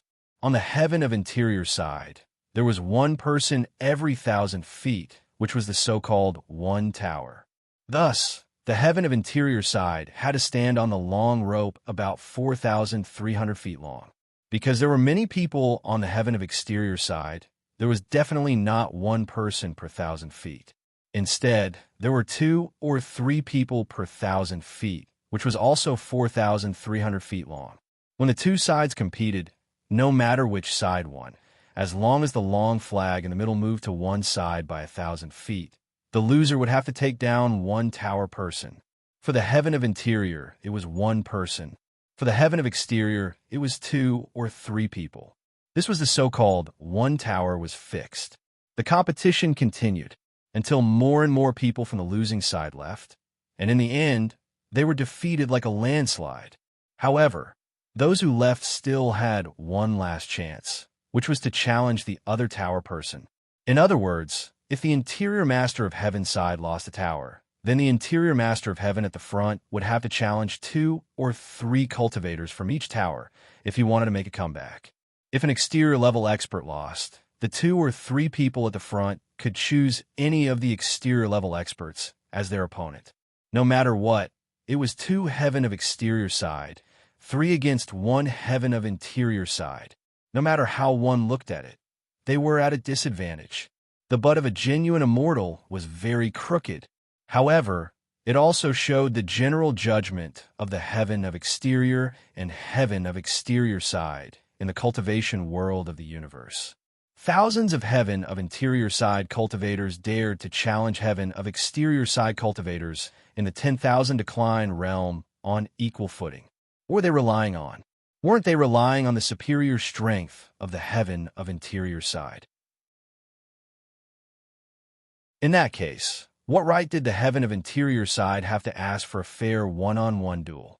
The real fairness was when thousands of heaven of interior side cultivators fought against tens of thousands of heaven of exterior side cultivators. If that day really came, it wouldn't be 1 against 2 or 3. It would be 1 against nearly 100. So it seemed that the heaven of interior side actually had an advantage in this tug of war.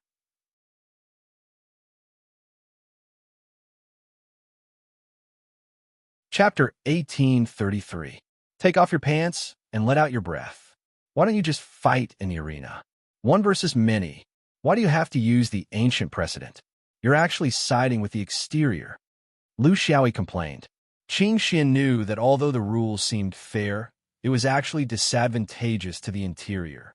1 versus 2, or even 1 versus 3, could the interior freaks fight? Of course they could. The higher the realm of the cultivator, the less they feared the number of opponents. This was the characteristic of cultivation. As long as you were strong enough and had enough Tao state, even if one person couldn't break your defense, 3 would be useless. Besides, there was also the problem of skillful cooperation. There were no senior or junior brothers here. Everyone was the only one. Who would cooperate with who? Why was it disadvantageous? That was because there were also freaks among freaks in the exterior. Their abilities were not inferior to the experts of the heaven of interior. If such a person was paired with 1 or 2 helpers, then it would be impossible to judge the outcome of the battle. Both sides were discussing the pros and cons. This was the first battle of the freaks in the lower world. They couldn't afford to be careless. If they lost this battle, they would be restricted everywhere in the future. They wouldn't even be able to raise their heads. Bei Feng asked, Brother Xiaoyi, what do you think? Lu Xiaoyi pursed his lips. I think it'll work. If I say this method isn't good, who will agree? Our interior sect members are all proud and arrogant, so no one will agree to it. Even the ingrates won't agree. The exterior even more won't agree. Let's do it this way. I'll be first. Some of the interior freaks were unconvinced. Why should you be first? Lu Xiaoyi said seriously. In the interior, there's no order between us. But we can't just draw straws. That's too childish, right?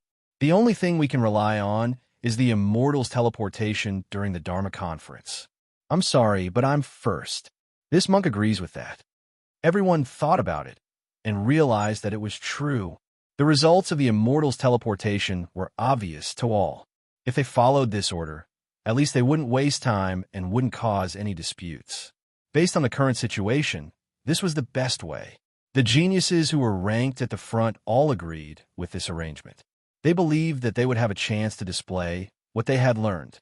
Moreover, the immortal transference that time had indeed represented the level of everyone's Tao and intent realm. Although it could not be completely equated to combat strength, it was generally not bad. The marching monk was not too happy about it, because his opinion of the interior and exterior serene skies was second only to his fear of the swordsman. He would rather have interior master lose than swordsman be in the limelight. However, he was the one who said that he would not take first place during the spiritual assembly. It would not be nice to slap himself in the face now. He could only pinch his nose and accept it.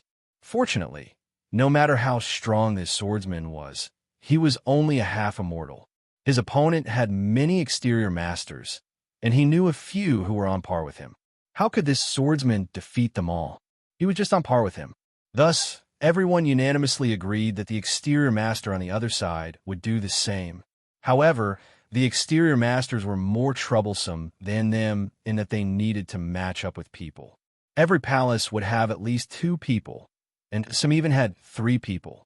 They needed to be compatible with each other in terms of skills. Qing Xian's brain worked quickly. He realized that there was a loophole in the rules of the ingrate. The exterior masters had not discovered it yet, but it did not mean that they would never discover it. Thus, he laughed loudly and shouted to the other side, "Let me teach you a lesson. You can only place 1 person in more than 30 palaces. Then, you can place 10 people in each of the remaining 4 and 5 palaces. This is safer. Northwind was not a pushover either, but he disagreed. Senior brother, you're wrong. If I only place one person in each of the 42 palaces, and only place 50 in each of the palaces, then it's really safe. This is in line with the style of the exterior masters. Qin Xin laughed. 50 people in 100 feet? Only you can think of that. Wouldn't that be like a human pyramid? If the one in front farted, the one behind would be sucked in. The two of them jested there, angering the exterior masters so much that they wanted to devour them. This was indeed within the scope of the rules. However, they were all cultivators, and they still cared about their reputation. Originally, 2 or 3 people against one person were already too much of an advantage. How could they really gather dozens of people to guarantee that they would win the tug-of-war? If this spread out, how shameless would they be? After a short pause, the exterior masters also made up their minds. Everyone agreed to use this method to determine who would be involved in the affairs of the Hengi boundary. If the interior masters won, the Hengi boundary would have no room to turn the tables. In this cultivation world, there would be no power to resist the pressure of the interior masters. If the exterior masters won, the alliance would be disbanded.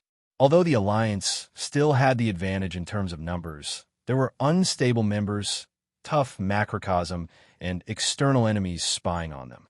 There was no way to fight. Rolling his eyes, a long rope appeared in the sky. It seemed to be made of gold and jade, but it was not. No one knew what it was made of, but it was shining and dazzling.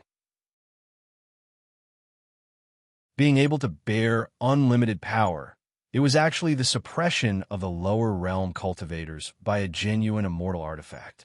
In short, one could not pull it apart unless one was an immortal. In the middle of the long rope, at the long flag, there was a silver river billowing. This was not the real Milky Way in history, but the genuine immortal artifact of an ingrate. There was no way to find out its origin. Anyway, whichever side was pulled 1,000 feet, a palace guard would fall into it and choose whether to challenge the other side. It was very considerate, but also an unwritten tacit understanding in the cultivation world. Middle-level and low-level cultivators like to show off in front of people. They like to be the center of attention and look down on other cultivators. However, when their realms increased, they preferred to fight quietly if they had the conditions. They did not like to be watched by others. On one hand, it was because they had long lost the narrow-minded desire to be in the limelight. On the other hand, they did not want their various secret arts to fall in front of others easily. Otherwise, after the battle, they would be completely exposed. Of course, there was also an unspeakable awkwardness. With no one watching the battle, they would fight if they cooperated and retreat if they did not. No one knew the specific situation, so they did not care about losing face.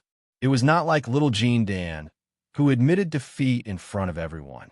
After 100 years, they could do it again. With their current status, they could not afford to be humiliated in front of others. If the gap was really too big, if they wanted face, they would have to die. If they did not want to die, they could only lose face. Why bother? They fought quietly and did not want bystanders. Therefore, in past group battles, it was either that everyone would simply fight in a chaotic mess, and no one would be able to take care of anyone else. They would be able to think of something that shouldn't belong to their level, or they would go to a small space to compete. The most unlikely method was the arena. The ingrate understood everyone's mentality, so he created a small Milky Way. It only looked similar on the outside, but it was actually a large-scale battle space, a battle scene. Just like how scholars like to talk about ancient texts, cultivators like to rely on ancient texts no matter what they did. In the future, when people talked about today's grand occasion, they would be able to casually talk about it and talk about it.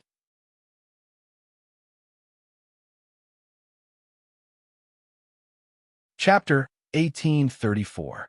There were 43 people in the interior realm, each occupying a position.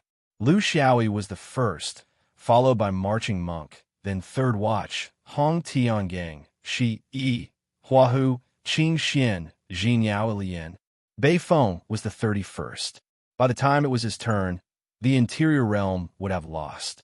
Lu Xiaoyi touched the long rope and sighed. He seemed to have played this in school in his previous life. During sports meets, everyone would support each other with their feet and line up in a staggered manner. In elementary school, they would pull until their necks were red. When they were in high school, they would occasionally organize a competition, but they did not put in any effort. Winning or losing did not matter. What mattered was that they rubbed against their female classmates. Of course, he had his reasons for insisting on being the first. It was not that he was willing to be the first in the world, and it was not that he pitted others and shouldered the danger. There was no other way. He did not know what was going on in the Hengi realm. If he dragged it on, he would definitely lose. He had to seize the time and settle this as quickly as possible. He did not trust others. Could he beat them? What if he beat them and then slacked off? It was all a problem. He might as well do it himself and be straightforward. 3 people? He did not care. It seemed that ever since his primordial spirit stepped out, he had not fought seriously and killed many people. He was itching.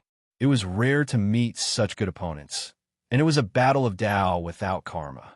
Where else could he find such a good thing? The tug of war was about strength. There were countless great Taos of cultivation, both innate and acquired. If each had its own Tao, it would be a mess. Therefore, in principle, no matter what Tao realm you were in, what cultivation you were at, and what you were good at, the final result would be to transform all your abilities into strength. And this magical long rope would only accept strength and nothing else. Even if you wanted to use other innate Tao states to change the 5 elements, yin and yang, it would be useless. The long rope refused to pass. As for how to convert strength, everyone had their own way. Tao state conversion, elemental energy stimulation, bloodline growth, moving mountains and stars, it was all up to you. Strength was the most basic thing that all cultivators could not get around. No one would say that they were not good at it. It was also the origin of Tao. It was the simplest, the most profound, and the most essential. Therefore, since ancient times, there have been a lot of considerations involved in a tug of war. It was also the fairest method. Lu Xiaoyi stood in the front row. 2,000 feet away were the geniuses of the exterior who were lining up. At such a distance, their faces were almost touching. The exterior cultivator closest to Lu Xiaoyi looked straight at Lu Xiaoyi with a cold, murderous look. It was hilarious. There was still time. Ma Lu, what's so strange about the guy I bumped into on my way here that you had to deal with him alone? Qing Xian scoffed. This person's art of supplementation is amazing. Listen to me. After a while, North Wind joined in. He was very curious about the tug of war. What do you guys think about the odds of my sky of interior winning in a tug of war? Qing Xian sighed. Can you not be so childish? If it's just a tug of war, we shouldn't have agreed to this kind of competition. The difference between ancient techniques and waning realm was in the application of Tao realm concepts, never in the cultivation of magic power. Furthermore, which one of these people walked the path of degenerate? It's also an ancient technique, but it's not recognized by the sky of interior. There are many applications of power, but the core still comes from cultivation. The difference in numbers is obvious. I'm afraid we won't be able to win. Northwind nodded. Yes, we all think so too. The key is in the fight. A tug of war is just a way to choose opponents. It's called a tug of war, but it's actually a disguised battle. What countermeasures do you two have? Lu Xiaoyi chuckled. What countermeasures? I say we should just lose to them on purpose and fight as fast as possible. Do you think the Sky of Interior will agree to that? Northwind was a little confused. This idea was unexpected, but considering that they had to help the Alliance besieging Hung River as soon as possible, it made some sense. However, it was obvious that most of the geniuses of the interior would not agree. They wanted to crush them in all aspects. Qing Xin came up with a bad idea. Isn't it easy to lose? Don't go easy on them. There are 3 of us, and I'll pull a few trustworthy ones. If we all go easy on them, we'll lose even if we don't want to. It's good if we lose. At least we can choose opponents immediately. Northwind was speechless. Are you serious? Lu Xiaoyi was very serious. Of course not. Looking at the whole process of the competition, in order to achieve the goal as soon as possible, we have to lose the first few matches quickly. and then we have to hold on. You have to give us time to fight, right? Can't you wait for me to finish and come out to see that it's all over? While they were joking, the sky of exterior was also done. They couldn't be blamed for dragging it out. When it came to forming a team, there were too many things to consider. There were always those who did not fit in, those who were aloof, and those who thought they did not need help from others. When everything was ready, the little Milky Way began to flicker. When the flickering stopped, it was time for both sides to fight. Lu Xiaoyi got into a stance. He leaned sideways and held the long rope with one hand in front and one in reverse. It was a feeling he had not felt in a long time. At the beginning, he still had to try his best. At least he had to test his opponent's strength. That way, he could roughly see the overall strength of the sky of exterior. Even if he wanted to lose the first match as soon as possible, there were different ways to lose. He couldn't be pulled up in the air, right? The flickering of the little Milky Way became weaker and weaker. When the flowing colors disappeared, it was time to fight. Someone exhaled loudly and shouted with his divine sense. The long rope straightened instantly. The strength added to it was enough to drag a big planet. Under such a collision of strength that was far beyond comprehension, the long rope did not show any signs of breaking. It was as if it was just a few naughty children playing a game. A real immortal's item was unimaginable. Lu Xiaoyi tried his best, including Qing Xian and the others, but the result was not good. After a few moments of stalemate, it slid firmly towards the sky of exterior. Although it was slow and there were some reversals in the middle, the trend was obvious. Obviously, in terms of total cultivation, the sky of exterior had a considerable advantage. This was expected. Although they were both half-immortal monsters, the difference was in other aspects. In terms of the fundamental cultivation of cultivators, the sky of interior did not have an absolute advantage. Even if there was a great disparity in numbers, it was a natural result. This was the world of cultivation. There is no such thing as a fatty holding a rope and sitting on the ground. Perhaps everyone still had strength and room to explode. However, the problem was that the sky of exterior on the opposite side was the same. With the movement of the long flag, the winner was decided. Next was the main event, the battle. This time, Lu Xiaoyi was speaking to the marching monk. "Monk, I need time to fight. You guys have to hold on. You might have to go in when I come out. So we can't relax, just because we have to fight." Marching monk nodded silently. Looking at the current situation, there was no chance for him to play any tricks. After the swordsman went in, even if he could end the battle quickly, how fast could the 2 or 3 opponents be? If the swordsman went to fight in the Milky Way, the tug-of-war outside would not stop. In other words, before the swordsman came out, he might be pulled into the little Milky Way as well. The battle was not easy.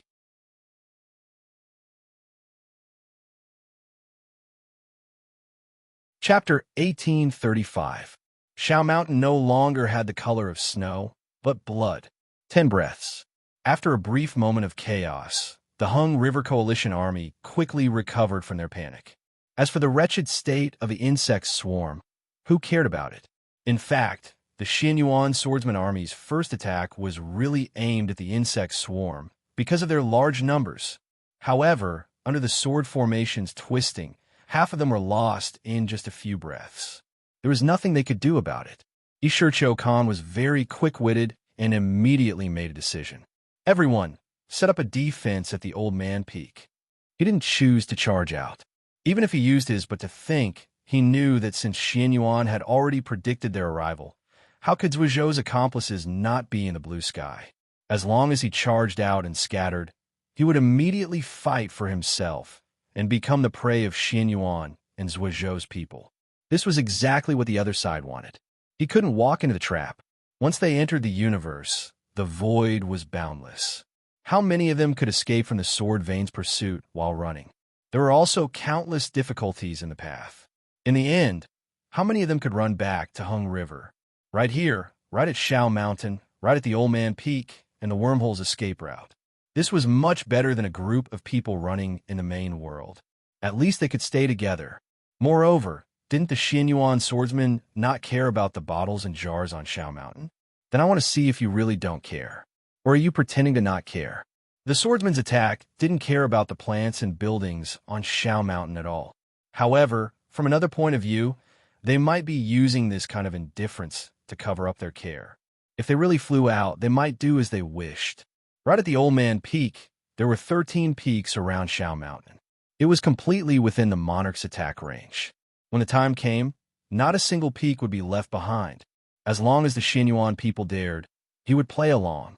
This was a psychological battle between them. In any case, if they were in the Hung River Sector's temple, he definitely wouldn't tolerate this kind of destruction.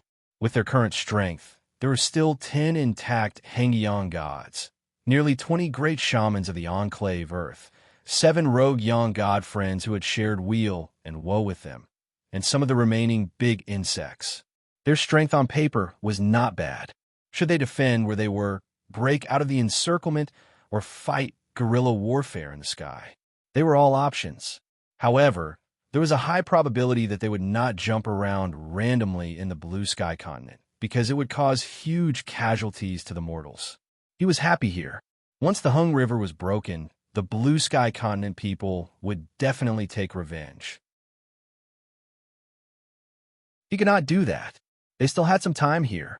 The reinforcements from the fifth ring were too far away to reach, and the left Zhou needed time to gather as well. Only the Green Sky Empire's local people would be able to arrive faster, but with only a few of them, they wouldn't be a problem. They needed to make a plan for their actions here. The previous plan could be said to have succeeded because Mount E was destined to cease to exist. However, it could also be considered a failure because it was hard to say how many of these people would be able to return safely. It all depends on which angle you look at this problem from. The sword formation shrank inward and focused on one point, ignoring the human cultivators. Its focus was on the insect nest that had already become much smaller. Under the surging of the sword tide, in less than 10 breaths of time, the entire Chong nest that had been compressed was completely annihilated. It was actually an empty nest.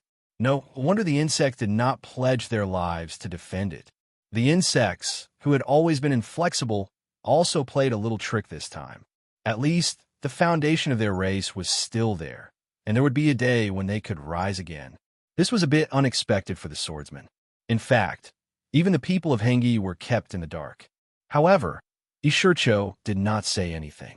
He still needed the help of more than 10 young god insects, and infighting now would not help him. Guanshan sighed and passed down the order. All Xinyuan disciples, listen up. Is not Mount E below. Just treat this as a desolate planet. Don't think about the consequences when you use your sword. Killing people is the real thing. Once the order was passed down, the swordsman's endless killing intent rose. Although the blue sky forces had already surrounded the northern region, and the left Zhou forces were on their way to encircle the blue sky forces, they had never thought of relying on anyone. If they did not rely on anyone, no one would be able to break out of this level of Mount E. They probably think that we actually care about every blade of grass and tree on Mount E. That's why they're staying here, hoping that we won't attack them. Bu Yin was as calm as ever. Of course we care. However, we care more about burying all the enemies who dare to invade Mount E here. The new life of Mount E will be irrigated with the blood of the people of Hengyi. Are you all ready? If you are, then let's begin. Don't give them too much time to think. Let them know that once the swordsman's flying swords are activated, they will never stop until the enemy is dead. The people of Hengyi were relying on Zhonglao Peak to build a defensive circle. In order to prevent mutual interference due to unfamiliarity, they simply built a defense according to their orthodoxies. 7 rogue young gods used Tao Realm to build the outer layer of defense, weakening the attack of the flying swords.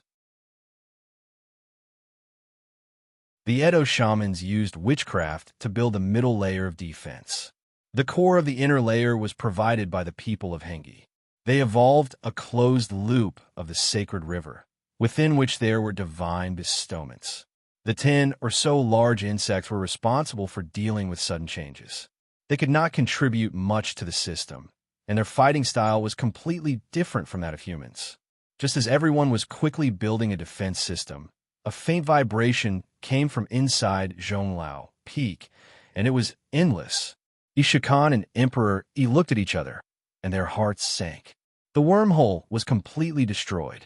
They did not know how it was done. In the previous sword formation, they had especially provided protection for the space near the wormhole, and they could also sense that there was no special space or a seeping in. If it was still destroyed, it could only be from the land of exiles. Those exiles who seemed to be submissive on the surface had played them. On the surface, they were respectful, but in reality, they were treacherous. This was the first blow. Then there was the second. A Hengyang god reminded him, "Chief Khan, the dimensional space has been sealed. I think we have been hit by the Matrix technique or the Tao revelation. During this period, our spatial abilities can't be used." Isha Khan's heart sank again. When they were in the Hengyi realm, they had chosen Yang gods who were proficient in dimensional space because it was easy to break through and escape. However, they did not expect the Xinyuan people to be shrewd and ruthless. They had immediately used an iron fist to seal the space passage. At least from the looks of it, it was impossible to leave through the anti-space exile. However, he did not despair. With their strength, it was not a problem for them to break through the main world. The only question was how much they were willing to pay. He and Emperor Yi agreed to temporarily defend and observe the real situation of Xuanyuan sword formation. Once the time was ripe, they would immediately form a team and attack. The purpose of strictly guarding the mountain was to destroy everything in G Mountain as much as possible. Even if they failed miserably in the end, they would only end up dying together with the people of G Mountain.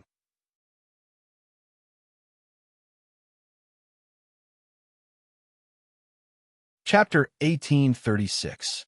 The people of Hengyi River had unknowingly changed their mindset. From having a way out, they now only had one way out. The road was getting narrower and narrower. In fact, until now, they had not seen the real power of the Xianyuan swordsman. The sword formation was very powerful, but it was a group formation and could not reflect the strength of an individual. All the swordsmen had to follow the rules of the sword formation. They could not come up with new ideas and ruin the rhythm of the sword formation. What mattered was the whole. The insects were destroyed. Now, there were not many insects left. When it was time to deal with the human Yang gods, it was a different scene. Under the control of a few Yang gods, the sword formation was completed. Although their appearance did not change, the internal coordination mechanism was completely new. Every 100 Yuanying formed a team, led by a perfected cultivator, and gathered their swords. 3 Yang gods did not move. Their role was to find the past and future of their opponents in the chaotic battlefield. The remaining 200 perfected cultivators were divided into 2 teams. They were also gathered together, led by Guanshan Tezhong. That's right, this was the foundation of Lu Xiaoyi's sword soldier army, the demon sword formation. The so-called formation was always described by mortals as magical, as if it was omnipotent and its power increased exponentially. However, this concept was wrong in the cultivation world. In fact, on the path of cultivation, whether it was spells or flying swords, the most difficult thing to achieve was to increase the power without any damage. 2 swordsmen gathering their swords together was a multiple of 1? Wrong. There were bound to be losses during the gathering. The more people gathered, the greater the losses. It was not a simple number game. The function of a formation was more about changes. It was omnidirectional and had no blind spots. That was why Lu Xiaoyi was so fond of the demon sword formation. It was because it was simple, effective, direct, and violent. For the current Xinyuan swordsman, 100 swordsmen was probably the limit. Any more people would only increase the density of the flying swords, but it would not increase the power of the swords. This was different from the fan-shaped attack of Lu Xiaoyi's sword soldier army. Back then, they were sweeping through the enemy. Now, they were attacking a single person. It was not the same thing. If he wanted to break through the sun god's defense, he had to do it cleanly. This was the only way.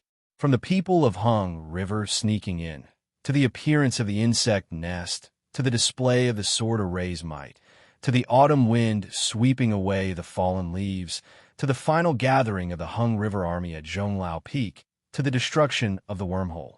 So many unforeseen events had actually happened in less than 10 breaths. With the Zerg nest gone, Hung River's defenses were starting to show. The Xianyuan swordsmen had already finished preparing for their next attack while maintaining their rotation. They were preparing to switch from an indiscriminate AoE attack mode to a single-target penetration mode. The invaders weren't aware of this. They had never fought Swordvane in a team battle before. The Hung River realm was too far away, not to mention the Earth realm. Therefore, under normal circumstances, their defense was quite normal. But since they had come to Pyrolite Mountain, how could it be normal? The first targets to be attacked were the 7 individual Yang spirits in the periphery. They had different Taoist orthodoxies and different Tao realms. They would only be delayed in the periphery, and there was no hope that they could completely block the attack. But then, the Endless Sword Light suddenly changed from an AoE attack to a single-target attack. 3,000 swordsmen and more than 20 demon swords searched for their targets. Each person had to carry at least 3 swords. Behind each sword was the combined power of 100 Yuanying swordsmen led by a primordial soul perfected lord. This kind of power had almost reached the limit of a single target attack. Under the first wave of attack, 6 of the 7 Yang spirits were killed.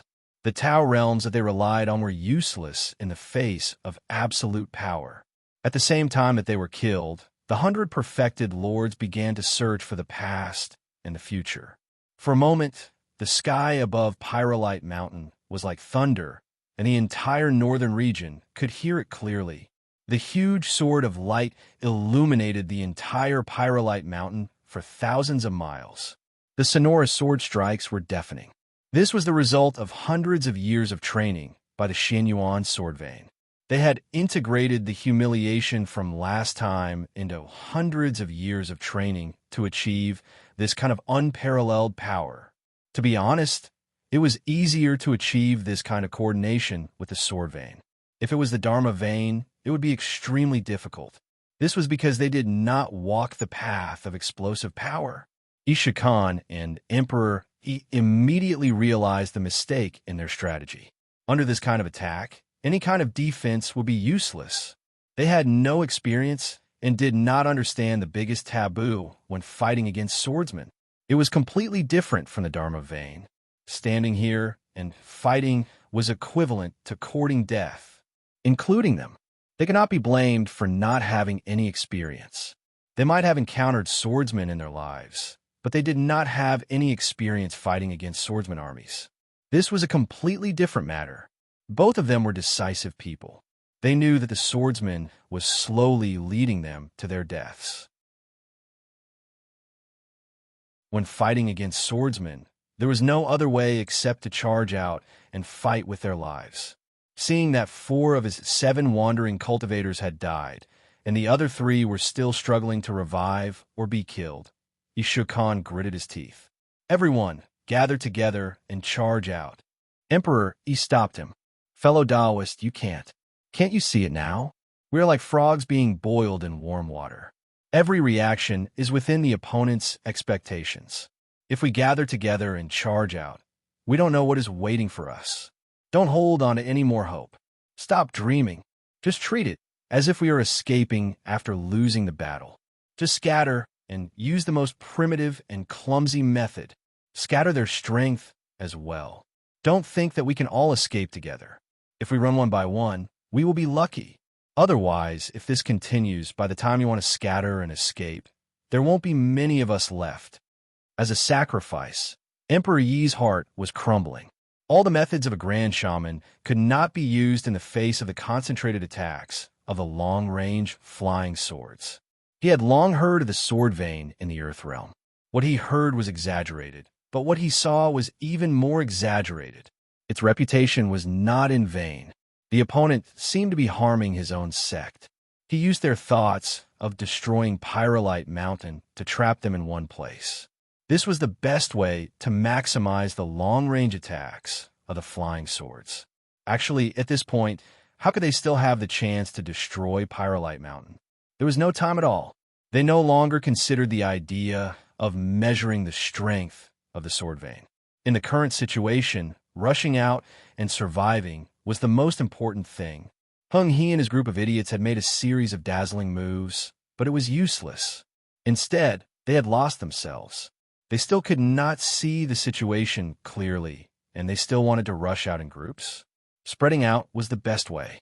Although it was the stupidest and most disorganized, it was still possible that there would be a lot of casualties. However, with the addition of the sun god Big Bug, they still had 40 sun gods, so they could split into 40 directions.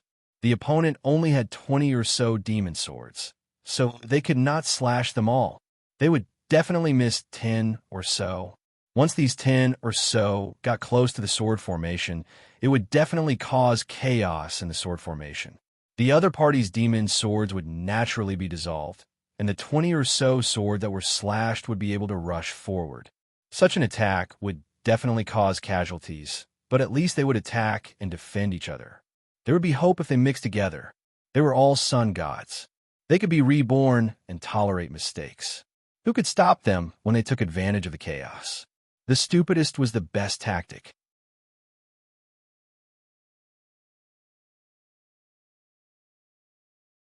Chapter 1837. The space outside the fifth ring was very lively during this period of time. Humans, winged people, Zerg, void beasts, everyone was mixed together, fighting and killing, chasing and escaping. In order to prevent the invaders from entering the fifth ring cultivators rushed out of the boundary without hesitation and fought with the invaders on countless battlefields. What made the invaders happy was that in this kind of guerrilla warfare, the sharpest force in the fifth ring was not there. This gave them the determination to continue fighting. Although the remaining two sword vein forces were also very powerful, they were not as strong as Xianyuan in terms of strength, and their numbers were even more pitiful. For a group like them who won by numbers, they were not fatal. The Hung River people did not lie to them. Otherwise, after learning their lesson once, they might not have fought to the death. Of course, they might not fight to the death now either. Even if they were not humans, they still understood the word control. If they could win, they would fight. If they could not win, they would run. For this reason, the three forces had also coordinated with each other. They all agreed that the most likely way to fall into the trap was to attack the fifth ring. The Void Beasts were especially insistent on this point. Therefore, it was their specialty to wander around the fifth ring and endlessly harass the fifth ring. What was harassment? When thousands of them gathered together, that was called a decisive battle. Humans were the best at organizing. They were crafty and cunning. So avoiding a large-scale battle with the fifth ring army was also a consensus among them. Usually, there were hundreds of winged people, void beasts, and small groups of insects. The invaders were divided into dozens of groups of various sizes. They weaved in and out of the void, pulling back and forth, causing the fifth ring cultivators to be in a sorry state. The humans thought there would be a decisive battle. For the first time, the invaders felt superior in terms of intelligence. There were no Hung River cultivators to command them here. They acted according to their instincts. Instead, they fought very confidently like fish in water. This made them even more certain of one thing. Humans could only lead human troops. They, as foreign species, had to rely on themselves. After failing to find the main force of the invaders, the fifth ring humans finally began to divide their forces. They had no choice but to divide their forces. Large armies were not flexible enough. How could they catch these scattered groups that did not fight head-on? The real battle began in this situation. The fifth ring had 200 people, 300 people in a battle group. They also divided into dozens of battle groups. This was not all of their strength, but because they had to leave a portion of their strength to defend the fifth ring, they could only bring out so many people who were good at fighting. When everyone was on the move, the gap between them was obvious. The invaders who had spent their entire lives wandering in the void had fully demonstrated their talent in guerrilla warfare, leaving the humans under great pressure and running for their lives. They did not suffer many losses, but their morale was declining. This was only the beginning. It was conceivable that they had lost the most powerful mobile swordsman army, lost 40 sun gods, and had the aftereffects of the previous battle at the Fifth Ring. They also had to leave some strength to defend their home. When all these factors were combined, it was reasonable for them to fight like this. However, humans were good at organizing. Their guerrilla warfare was not completely aimless running around. Instead, they cooperated with each other, had support, and had an overall movement pattern. Therefore, it was difficult for the invaders to fight a battle of annihilation. Both sides had the same mentality. If they could not win, they would run. Everyone did this. There was nothing to be ashamed of. There were also people who were good at fighting in small human armies. For example, there were several teams with Supreme Sages as their foundation, several teams formed by the Three Pure Ones, and a few powerful orthodoxies. There were 2 teams from the Wagian Mountain and 1 from the Firmament Sword sect. They cooperated with each other very well. They attacked separately, covered and intercepted, and surrounded the enemy to attack reinforcements. It was the role of these elite teams that maintained the morale of the humans. Although the morale of the humans was declining, they did not disperse. They were dispirited, but not useless. The invaders had suffered great losses several times because of the cooperation of these teams. When it came to cooperation, there was always a gap between them and the humans. It was the kind that could not be bridged, especially when they had 3 different tribes that did not belong to each other. The most disgusting thing was that because of the repeated failures on the battlefield, the Fifth Ring people had set up a massacre temple in the void to vent their anger. What was a massacre temple? The appearance of this term could be traced back to ancient times. That was the period when the foreign species and humans fought fiercely against each other. They regarded each other as mortal enemies and would easily exterminate each other. Many foreign species died during this period. Of course, many human domains were also destroyed. A massacre temple was a place where these hateful humans piled up the foreign species' corpses after they won victory. They glued thousands of corpses together into a huge pyramid to show off their achievements, power, and determination. This was a pain in the hearts of the foreign species from ancient times that could never be removed. Eventually, the mutated beasts were beaten into submission. Since then, humans rarely did such evil deeds anymore. Slowly, they disappeared from the world until now. But this time, in the guerrilla warfare outside the Fifth Ring, the humans flew into a rage out of humiliation and used this method to vent their anger. If this could be tolerated, what could be tolerated? Although the scale of the massacre temple was not large, its appearance affected the mood of the humans. It was the source of strength for the foreign species to unite against a common enemy. Under such an outbreak, other than a few powerful teams, most of the human teams lacked courage in battle and collapsed at the first touch. There were few times when they fought to the death. The balance of the war was slowly tilting towards the invaders. But even so, they were very determined not to go to the Fifth Ring to seek death. There must be fresh troops in the Fifth Ring, as well as countless traps. War was a contest of mentality. The so-called constant victory was to cultivate confidence. More often than not, more often than not, more often than not, more often than not. All of this required a process of cultivation.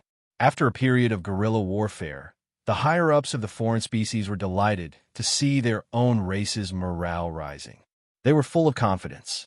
This also meant stronger combat power and fiercer fighting spirit. This was a good thing, but there were also areas that were not coordinated, such as the few massacre temples. There were now 3 massacre temples in a spacious planetary system. They were arranged in the shape of an equilateral triangle. Based on the nature of the humans and the habits of the human cultivators, the real massacre temple should be a triangular cone formed by 4 massacre temples. Only then would it be perfect.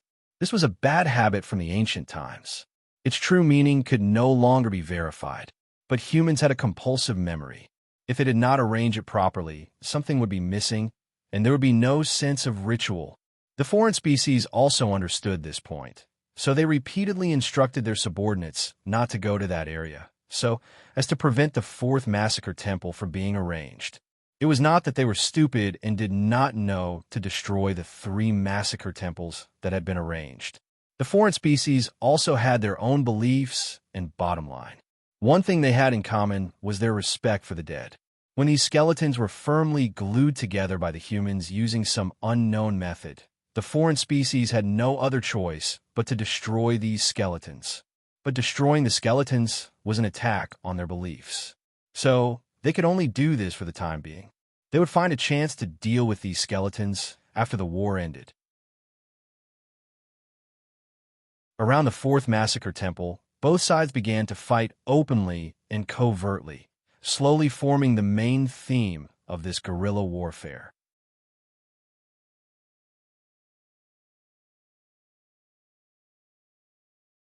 Chapter 1838.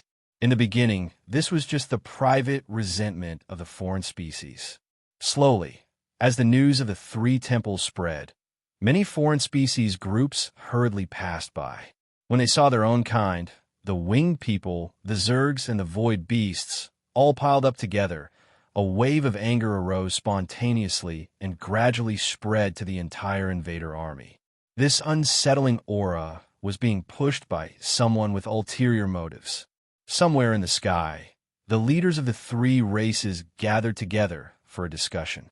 The foreign species were the most impatient when it came to meetings, but sometimes it was unavoidable.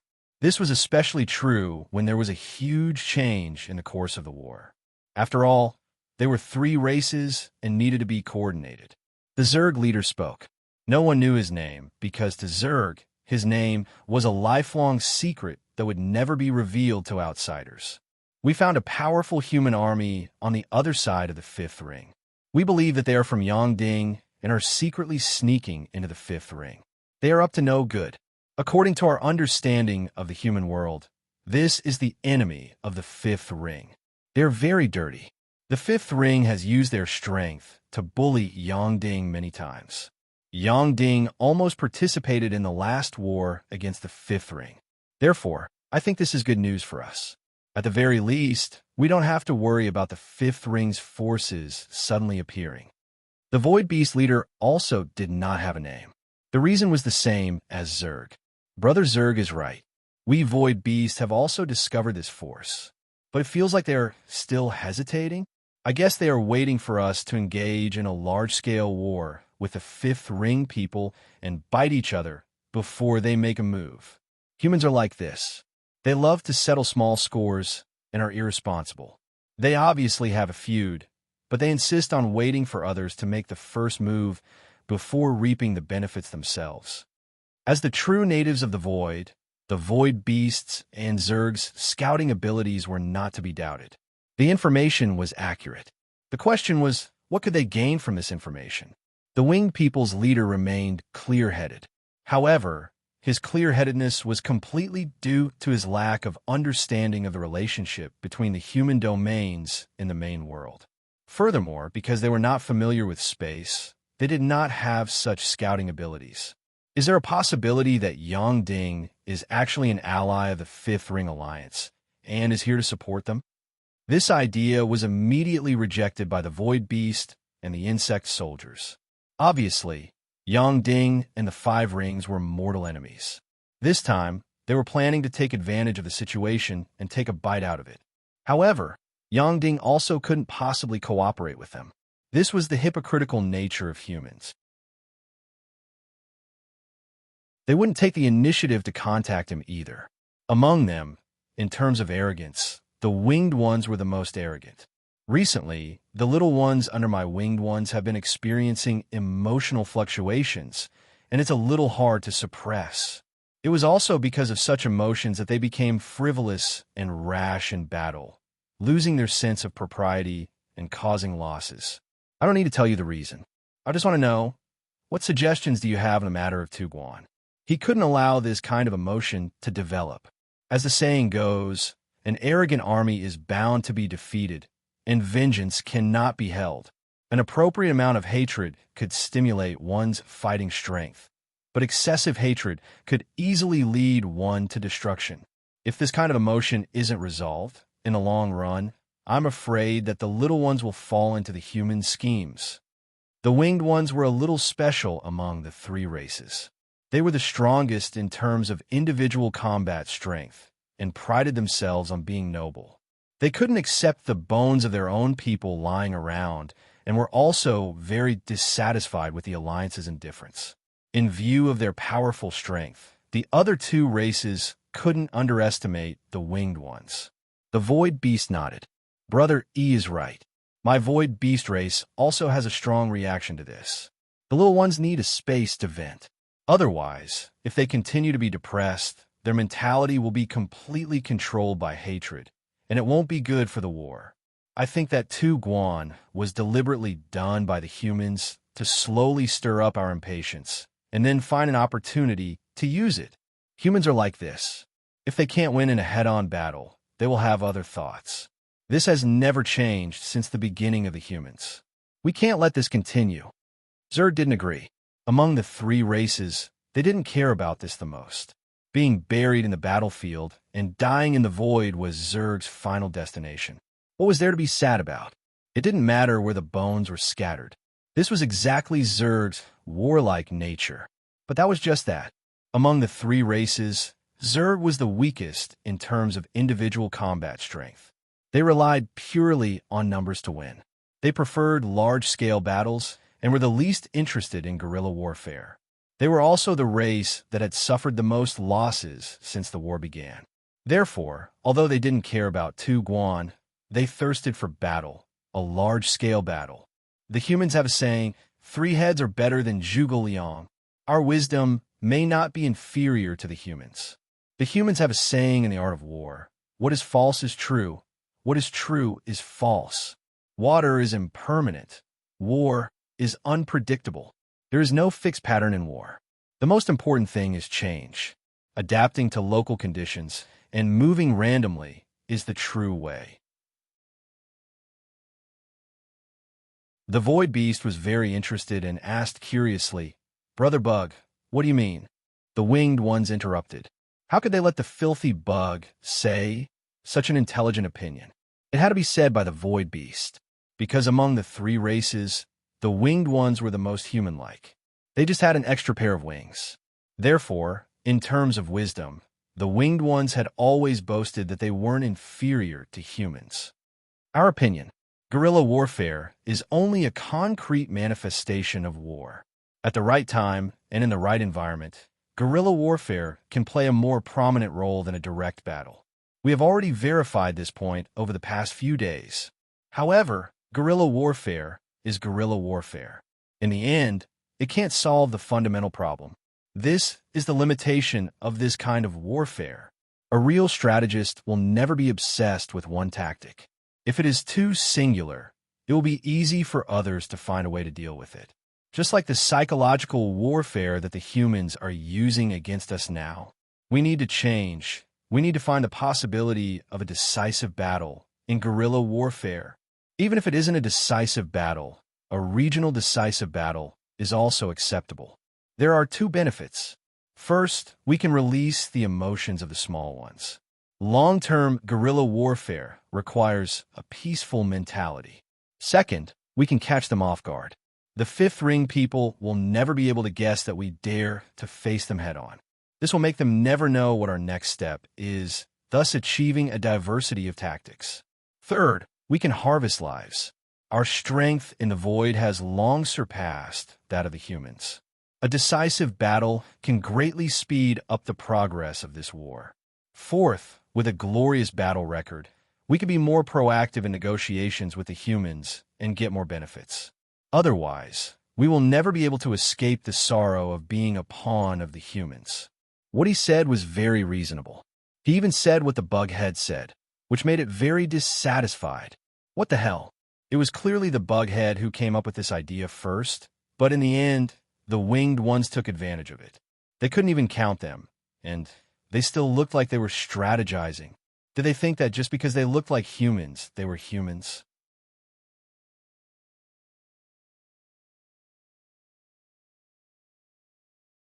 Chapter 1839. Among the three races, the void beast body was the largest, but the funny thing was that its brain was the smallest. However, it was satisfied to be called one of the three cobblers, even though it didn't know what kind of person the cobblers were. He had his own insistence. Fifth ring not going. The wingman once again spoke before Bughead. Not fifth ring, but two guan. Brother Bug, am I right? Finally, it was Bughead's turn. Brother Wing is right. No matter what, fifth ring cannot go. I'm sure that if we attack fifth ring, Yang Ding Tian will definitely withdraw to show his innocence. Therefore, we will choose two guan as the location of the decisive battle. Didn't the humans always want to build another two guan to form a triangle? We will follow their wishes, but not be too obvious. We have to be hesitant, won't want. The winged man saw that Bughead was feeling uncomfortable and continued for him. Refuse but give up. Refuse but accept. Bughead nodded. Yes, yes. The human's idiom is very annoying. They can clearly explain in a few sentences, but they just have to use four. Will they die if they say a few more sentences? It's easy to cause ambiguity. We don't expect to have a decisive battle as a whole. We just need to attract some human practitioners. I've seen Tuwan before. It's just a few planets that extend in all directions. It can't hold people. As long as we can attack the humans once, the trend will be set. Furthermore, if we attack Yang Ding Tian, we'll definitely attack fifth ring at the same time. So, the winged man had no choice but to attack again. Internal and external problems. Bughead didn't feel awkward. Yes, internal and external problems. Under such internal and external problems, the fifth ring people won't be able to make a comeback. We have already completed our mission. When the time comes, we will look at the difference in strength and weigh the gains and losses. Should we continue to fight, or... The winged man was tired from listening. Go straight to the root of the problem. Although his words weren't very clear, which was a consequence of not communicating with others, Bughead's train of thought was very clear and very reasonable. The real reason for this was that the otherworldlings lacked patience and did not want to fight for a long time. The deep-rooted madness in their nature was at work, and this was something they could not understand. With that, the three cobblers began their self-righteous strategy. In fact, it was very simple. They deliberately sent a few guerrilla teams to pretend to be indignant and rush in to dissect the two guan's image. This would attract the humans to surround them, and then they would surround them from the outside. Bughead said excitedly, "We'll call Cole." The winged man was already used to finding out and filling in the gaps. Test the waters. Lure the snake out of its hole. The otherworldlings did not understand that most of the time, when the three cobblers were together, he was still the cobbler. However, this period of guerrilla warfare had exhausted too much of their patience. This guerrilla warfare strategy was suggested to them by the people of Hengi River before they came. It was very effective, but it was not in line with their nature. During this period of battle, the otherworldlings were struggling between success that was not in their nature and risk that was in their nature. They firmly remembered the principle of not entering the fifth ring. They naturally thought that as long as they did this, they would not fall into the trap of the humans. This was a rather complicated psychological process. However, to perfectly grasp the psychological changes of these otherworldlings was not something an ordinary person could do. However, under Chong Jin's command and various methods of guidance, the three cobblers still fell into the trap of the humans step by step. In the subsequent battle, small groups of otherworldlings constantly went to provoke the two guan, but the humans were smart enough not to fall for their tricks. They only sent a few teams and left as soon as they touched the two guan. This made it impossible for the otherworldlings to succeed in their encirclement. Instead, it was the invaders who started to become anxious. There was no meaning in going around in circles with one or two teams. They could not achieve the goal of a decisive battle, so they started to increase the number of teams while secretly cursing the cunning of the humans. However, they were also very clear that the humans were cunning and greedy. They did not fall for the trap because they were afraid of an ambush. When the humans thought that they were safe, they would definitely fall for the trap. This was a process of a battle of mentality. It was a matter of who lost their cool first. If one enlarged their field of vision and stood at a high enough position to look at this space, they would realize that regardless of whether it was the humans or the other worldlings, they were all moving around the Tuguan, forming a huge circle. They were competing with each other on the periphery of the circle and were secretly paying attention to the movement of the grass in the center. There would always be teams from both sides who would pretend to accidentally barge into the Tuguan, but they would leave as soon as they touched the Tuguan. They were waiting to see the other party's reaction. The note of this collision was the tacit understanding and recognition of both sides at the same time. Until one day, somewhere outside the circle, a perfected lord reported to Chongjin. Senior, Yang Ding, and the immemorial beast have reached the designated location. The universe is vast, and it is not easy to hide. It is only a matter of time before they are discovered. We cannot delay for too long. Chongjin smiled slightly. Then let's begin. Our other worldlings are already very anxious from waiting. We will satisfy their request and hope to give them a huge surprise. The strange creatures were still probing around the Tuguan area. This time, there were some changes. They bumped into two groups of humans. According to the previous practice, this should have been a simple encounter. However, the human cultivators were very tough this time. They dealt a heavy blow to their opponents. The other worldlings who had suffered a huge loss were not reconciled. Thus, they summoned a few teams to surround and beat up the humans. This time, the fifth ring team did not retreat. However, they were outnumbered and were defeated out of the Tuguan, leaving a few teams of other worldlings to flaunt their strength in the center. A few days later, more than 10 human teams suddenly pounced. It was very clear that they wanted to create another Tuguan when the other worldlings gathered. The other worldlings were also unusually tough. They did not run or escape, but stood on the spot to resist. Just like this, under the intentions of both sides, the number of teams of the Tuguan increased. It had already changed from a guerrilla warfare to a positional battle. Both sides used the tactic of adding fuel to the fire because this tactic was the least likely to scare the other side. When a number of both sides had exceeded a limit, it was not easy to turn around and run away. It was like if a few scouts and a few tens of thousands of soldiers turned around, the effect would be completely different. It was difficult to hide the shame. The higher-ups of the other worldlings saw an opportunity. With an order, the three major races pounced on the humans at the Tuguan. The fifth ring team could not dodge in time. They had no choice but to increase the number of troops on the spot and find a way to escape after resisting. Under the connivance of both sides, a great battle was brewing. However, in terms of numbers, the other worldlings had the absolute advantage. The humans had the advantage of being more organized.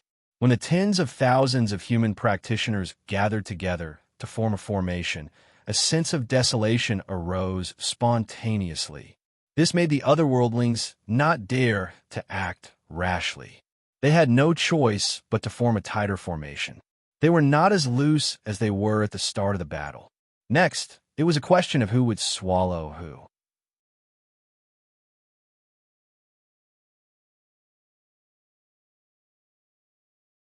Chapter 1840. Somewhere in the sky, outside Hung River, a tug-of-war of death that hadn't been seen for many years was going on. The competition was intense, but above Dafa, nothing unexpected happened. The whole process of tug-of-war was completely out of Lu Xiaoyi's expectations. Unexpectedly, this was different from the traditional tug-of-war. A huge difference. In people's impression of tug-of-war, there was one thing that was easy to overlook, and that was that the strength you obtained actually came from the solid ground beneath your feet. This was a simple problem of force and reaction. So when you wanted to use 50 kilograms of strength, you had to find a supporting point. Otherwise, the reaction force of the 50 kilograms of strength would act on the cultivator's body, causing you to fly forward uncontrollably. When you used 10,000 kilograms of strength, it was equivalent to installing a 10,000 kilogram engine behind your butt And the only result was that you would fly out. In the void, of course, it was impossible to stand on the ground. So how could this force be resolved? How to make yourself stand firmly in the same place after using all your strength became a problem that every cultivator had to face. This wasn't the same as a battle, but a pure competition of strength. Strength had its own essence, and force and reaction force were the core of it. It couldn't be avoided. If it was a battle, cultivators would use other methods to resolve the reaction force, such as the most common escape method. When you threw out a punch of 10,000 kilograms of strength, your body would obtain a 10,000 kilogram reaction force, and with this, your escape speed would increase. It was very similar to the bearing of the universe. But not now. You had to be nailed to the ground. Therefore, every cultivator would use the cultivation method or Tao realm they were good at to establish a foothold beneath their feet. Some move mountains, and some directly move planets. 8 immortals crossing the sea, each showing their own magical powers. Therefore, tug-of-war wasn't purely a competition of strength, but a competition of how much strength you could exert and how firm the supporting point beneath your feet was.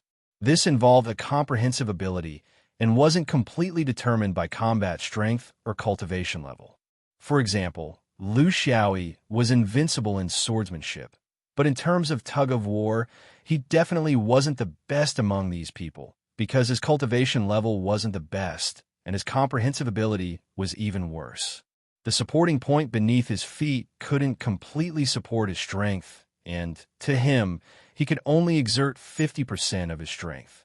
It wasn't that he was lazy, but if he exerted more strength, he wouldn't be able to stand firmly. Situations like his could be found everywhere. After all, no one cultivated for the sake of a tug-of-war. Therefore, the current situation was very chaotic. It did not represent one's strength or anything at all. It could only be said that the geniuses of the heaven of interior performed well in terms of comprehensive ability. It was not easy for them to not be defeated when their numbers were less than half. Seeing his body moving forward uncontrollably, getting closer and closer to that small silver river, he inexplicably thought of the ancient cultivators of the ancient times. They knew that death was right in front of them, but they still persisted, unwilling to give up. What kind of firm belief did this require? Or it could be said that it was despair after knowing that the situation was hopeless.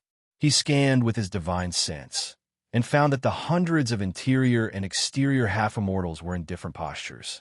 Some were like him, falling backward normally, and some were leaning forward with ropes on their shoulders. There were also some who tied ropes to their waists, and all kinds of strange postures. It was no different from a game in the mortal world. The marching monk's face was solemn, and he rarely took the initiative to speak to him. Don't look around. Remember the time of the first battle. I can guarantee that after you enter, I'll help you fight for as much time as you can, but I'm not sure how much more time you can get. It turns out that this small Milky Way should have a time displacement function, but the ingrate didn't activate it. He was full of malice toward the interior realm, and he didn't even bother to hide it. You go first, and don't embarrass everyone. Lu Xiaoyi laughed. This guy also had a temper. Now, he finally tied himself to the interior realm's honor and disgrace. The so-called time displacement referred to the time flow in the high-end treasures used by true immortals. The flow of time inside the treasures was different from the flow of time outside. Under normal circumstances for a battle like this, no matter how long the battle lasted after he entered, when he came out, it would only be an instant in everyone's eyes. It wouldn't affect the whole process of the tug-of-war. However, if the time flow inside and outside the small Milky Way was the same, if he fought slowly inside, the tug-of-war might have ended by the time he came out, and it would be meaningless. It was full of uncertainty. If everyone went in and didn't come out, what would happen in the end? No one would be left alive at both ends of the long rope. An empty rope, and then see who came out first. The rules were full of loopholes. The competition was far-fetched. Who knew what that ingrate was thinking? Our interior realm put the stronger ones in front, but I don't know how the other side is arranged. Or was it out of order? The marching monk snorted.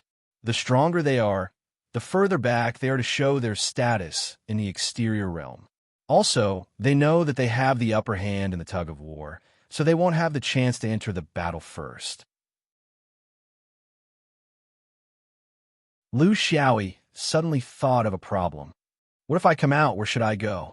I can't be at the back, right? If I'm at the front, where else can I go?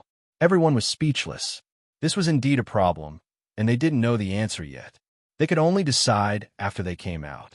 It could be seen that this was obviously not a familiar game. It was just the ingrate's inspiration to imitate the ancient times, but there were countless loopholes in it. If one thought about it carefully, it didn't seem to be completely biased towards the exterior realm. It was more like a troublemaker. In the cultivation world, no one did anything without a purpose. The higher the realm, the more so. Troublemaking was just the surface, but there might be a deeper purpose behind it. What could it be? Was it targeting people or things? Individuals or groups? Lu Xiaoyi couldn't tell, but he thought of the worst. Could it be related to him? If it was related to him, then which side was it targeting? His brain turned quickly, and he instantly found a possibility. When he was mobilizing the troops, he met the bamboo hat and the vicious backup, the trace of the primordial Tai breath. Could it be that he wanted to know why he chose the past? Putting all of these together, he had a rough idea of what was going on. Someone wanted to destroy his Taoist path, so that he would never be able to take the step of immortal ascension. Therefore, he sent the bamboo hat. It looked like he was chasing after him, but in fact, he hid the purpose of injecting the breath into his body. No matter which part of the past he chose, it would conflict with the breath. Naturally, all his previous efforts would be wasted at the moment of immortal ascension. However, he avoided this disaster with the help of his missing mother, so he knew this plan like the back of his hand. But others didn't know. There must be people who wanted to see if this plan was successful. If he chose one of the two parts of the past, people would think that he had fallen into a trap with no bright future, and they would give up on further persecution. However, if they knew that he had restored the past of an ordinary person like the young master of Lu Province, then the next harm would be sure to come. Would that be the case?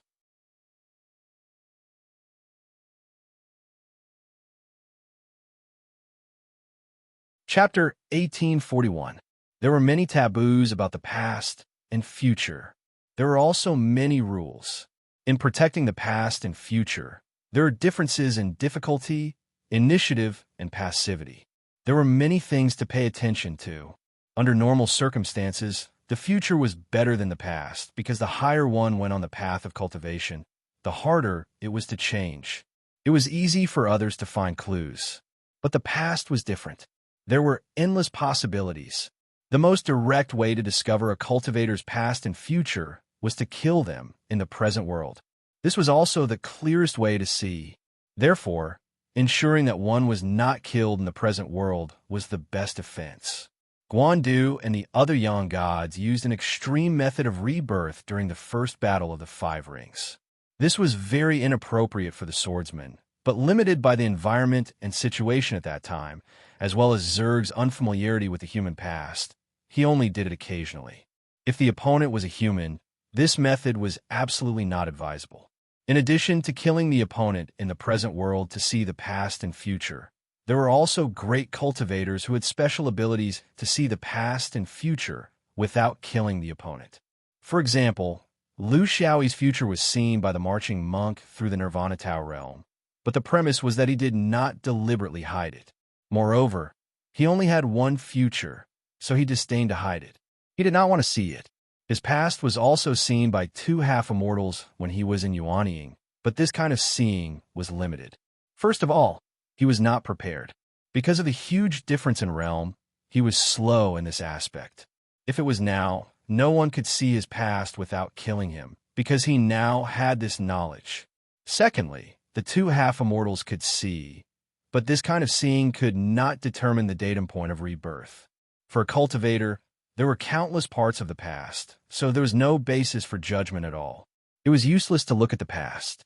Other than being confused, there was nothing to see. Therefore, to truly see the past and the future, it was still the fastest way to kill the present world.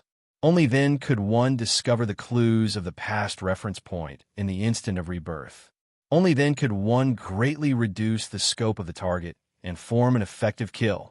What Lu Xiaoyi learned from the sword Dao steel was how to judge the past through the signs of rebirth in this moment.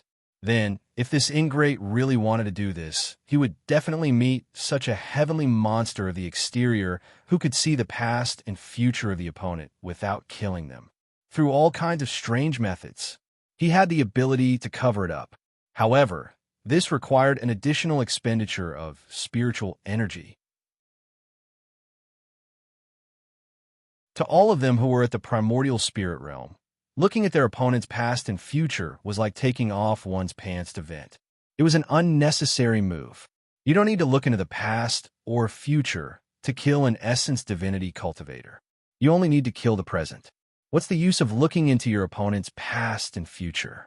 No one would waste time and energy in a battle that could change at any moment, unless he had other intentions. By the same logic, for a soul cultivator, was there a need to waste energy to cover up his past in battle?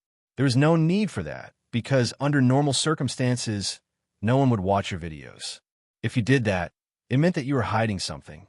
Therefore, if Lu Xiaoyi didn't allow anyone to see his past in the upcoming battle, it meant that he had already discovered this vicious plan against him and had taken precautions against it.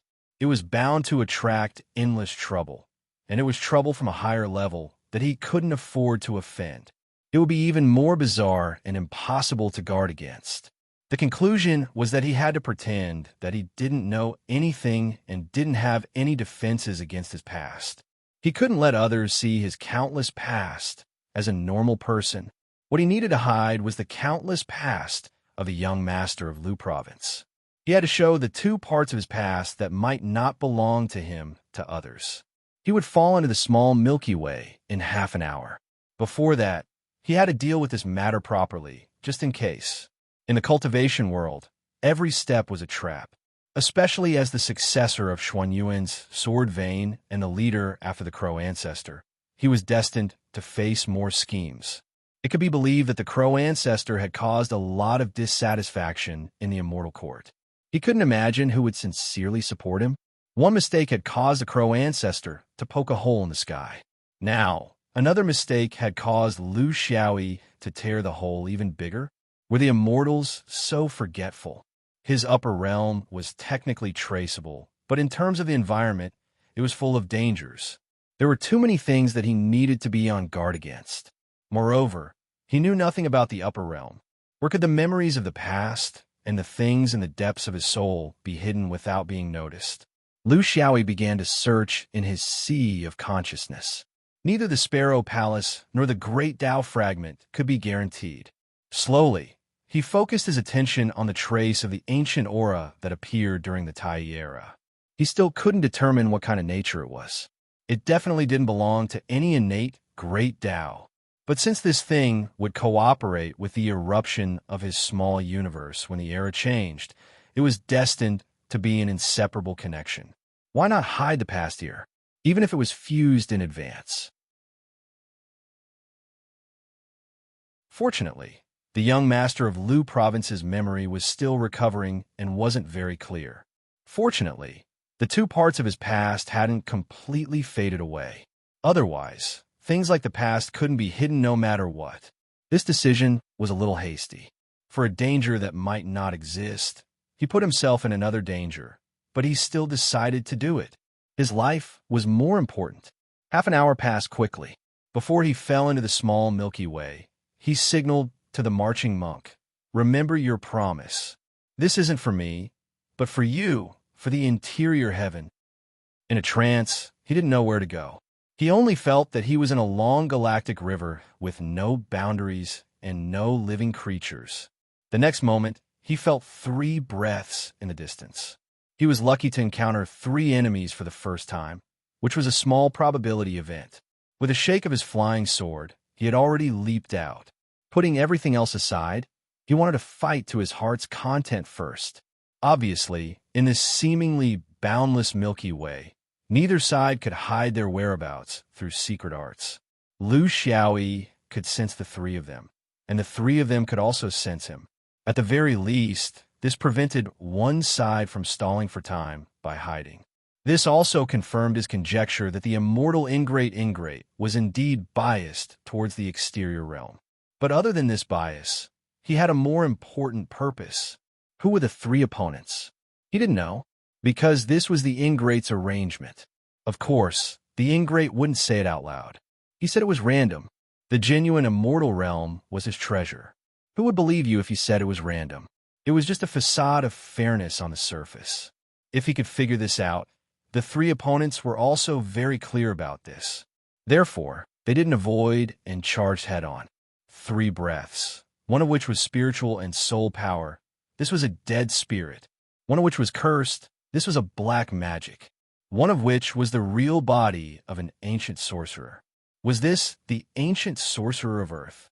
Each orthodoxy was weirder than the other. They had fundamental differences with both Taoism and Buddhism. No wonder the interior heaven didn't tolerate them. This battle was going to be interesting.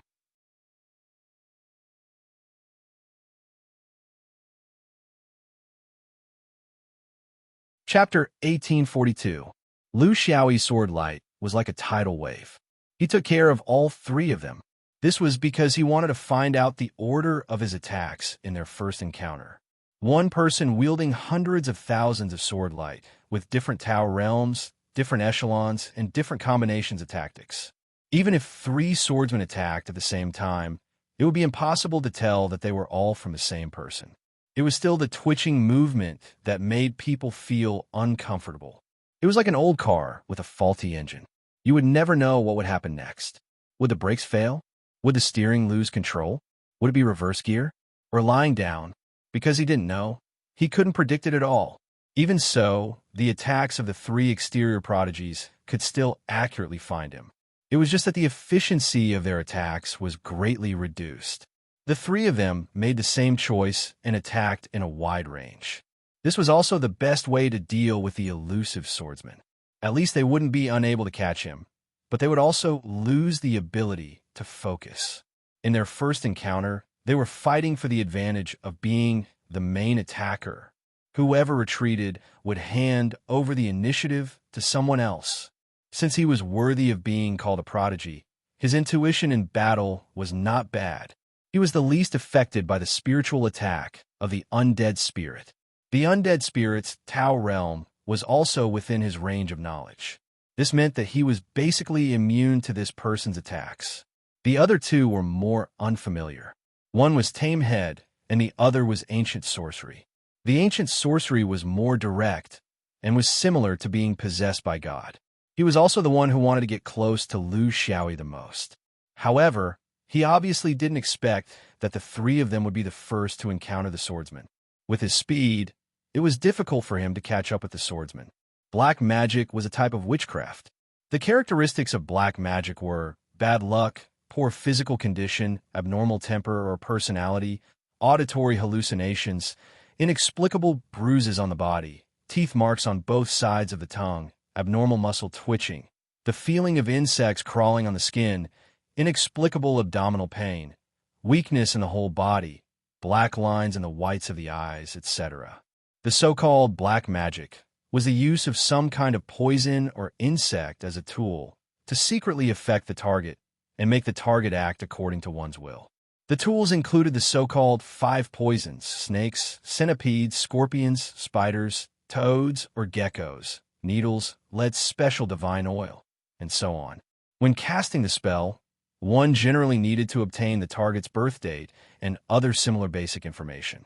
Of course, when one's realm reached a certain level, they could also ignore it.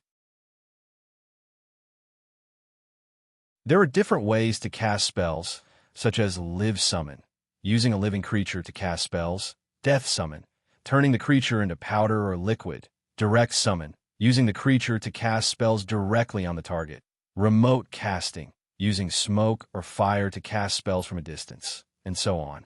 What this person used to attack was live summon from a distance.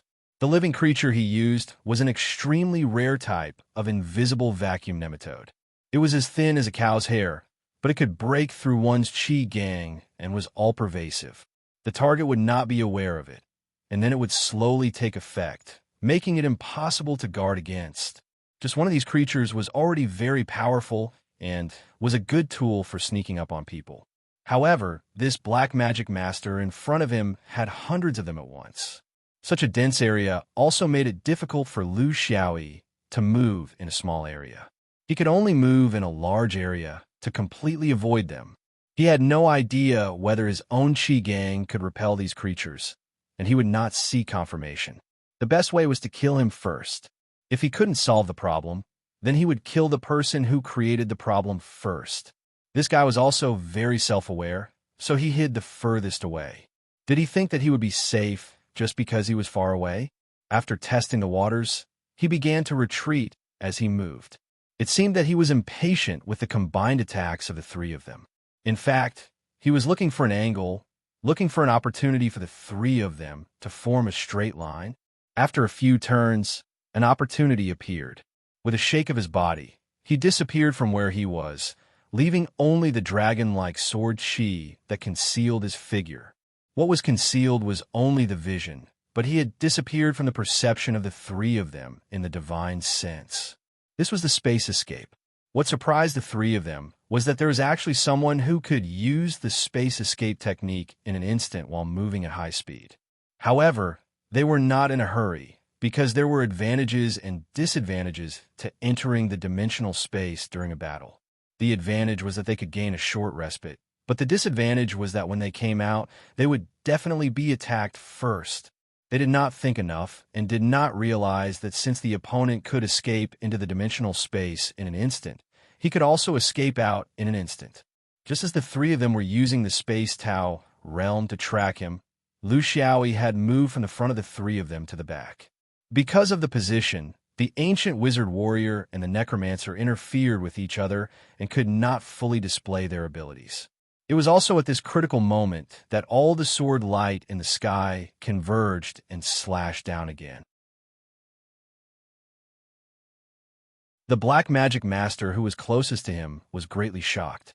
How could he escape in time? His methods were mainly sneak attacks.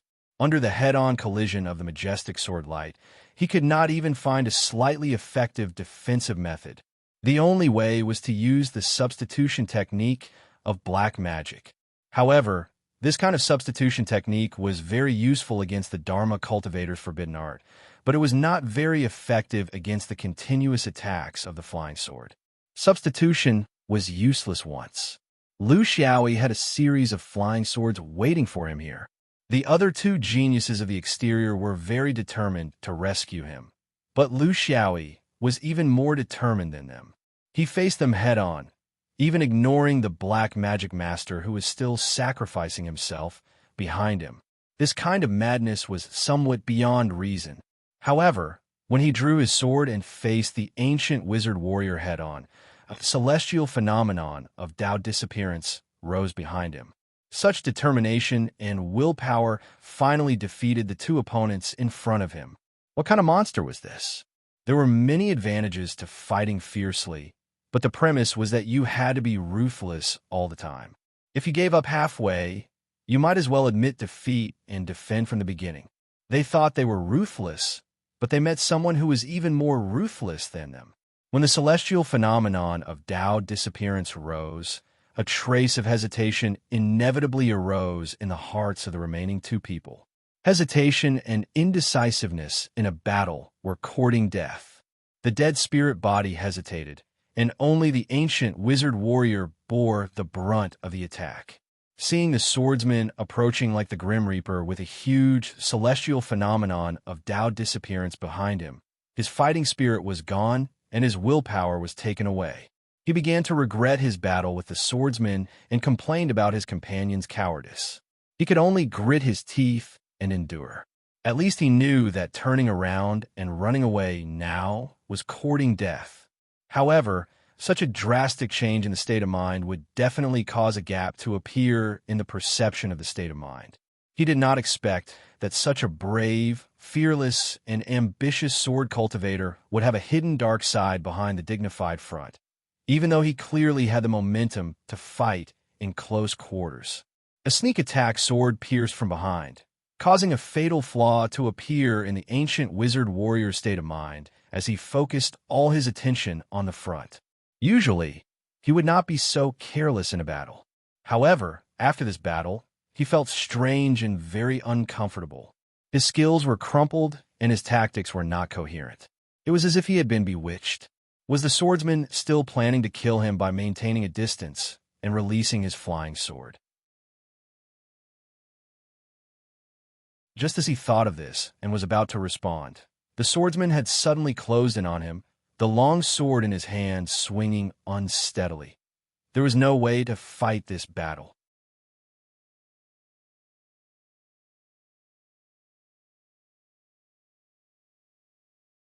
Chapter 1843. When Lu Xiaoyi looked at the last exterior cultivator, the battle was already over. Which was more important, the future or life? That was the question. He could jump out of the Milky Way, which was equivalent to giving up his rights. Other than not being able to return to the tug-of-war team, he could actually go anywhere. He could return to the mother planet, the exterior realm, and travel around the main world. The only problem was that he could no longer gain the respect of the exterior realm geniuses. Of course, the interior realm geniuses wouldn't either. He would become an abandoned person, because he became a deserter in the first battle. Under the watchful eyes of the crowd, he didn't just lose face for himself. At the critical moment, it depended on one's temperament. Sometimes the so-called hero was forced to be like this. Only 1 in a billion could reach this step. My fellow Taoist, your sword skills are unparalleled, and you fight bravely. I deeply admire you.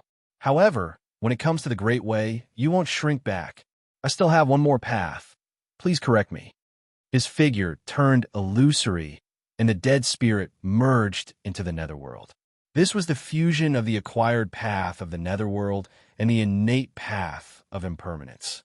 Lu Xiaoyi sighed. Under the Great Way, there was no mercy. Giving up oneself might not help others. At this moment, the dead spirit Taoist finally adjusted his mentality and faced his opponent with the mood of the last battle of his life. Instead, he broke out his strongest state. If he knew this would happen, why did he do it in the first place? If these 3 people had this mentality at the beginning, at least Lu Xiaoyi wouldn't have one so easily. Out of respect for his opponent, Lu Xiaoyi didn't hold back. He let him see what the real Xinyuan swordsmanship was. The Milky Way trembled, the sky shook, and the sword roared. Because of the sword light, the Milky Way looked brighter to the inner and exterior realm cultivators who were tug-of-war outside. Although they didn't know the details, they could imagine the intensity of the battle inside. 3 against 1, and it was hard to tell who was the winner. This was really not a good thing for the exterior realm cultivators. Among the 43 pairs of exterior realm cultivators, this team of 3 was very mediocre. This was the common understanding of the exterior realm cultivators. The orthodoxies of the 3 didn't have the foundation to cooperate with each other, so they could only rely on themselves.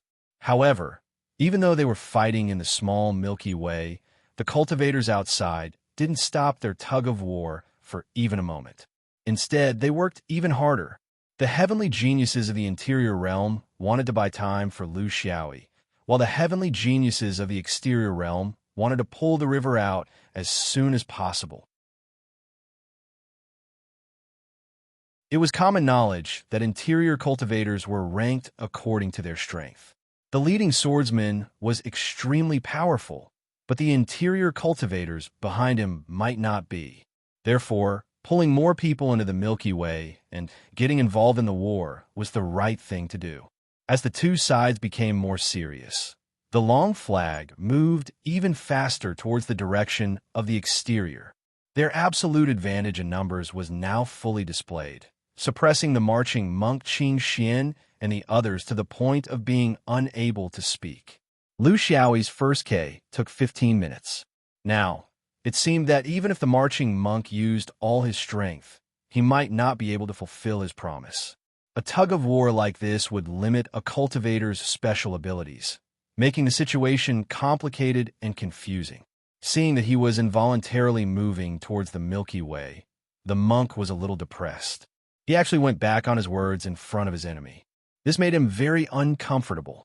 The only good thing was that he didn't have to face this kind of awkwardness for the time being. By the time his swordsman came out, he would have already entered. The Prince of Destruction of the Western Paradise, Duan Li, comforted him. It doesn't matter. It's good that you're going in. If we wait for that guy to finish off his opponents every time, won't we become pure coolies? Anyway, I can't promise you anything after you enter. I still want to meet these so-called heavenly geniuses of the exterior realm.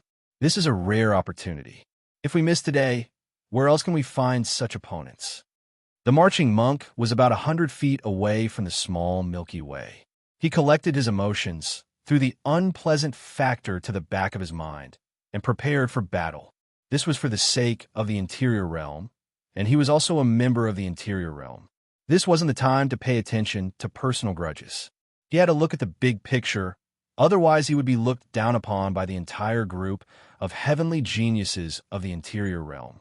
A cultivator who didn't care about the big picture and only satisfied his own selfish desires would never be respected by others.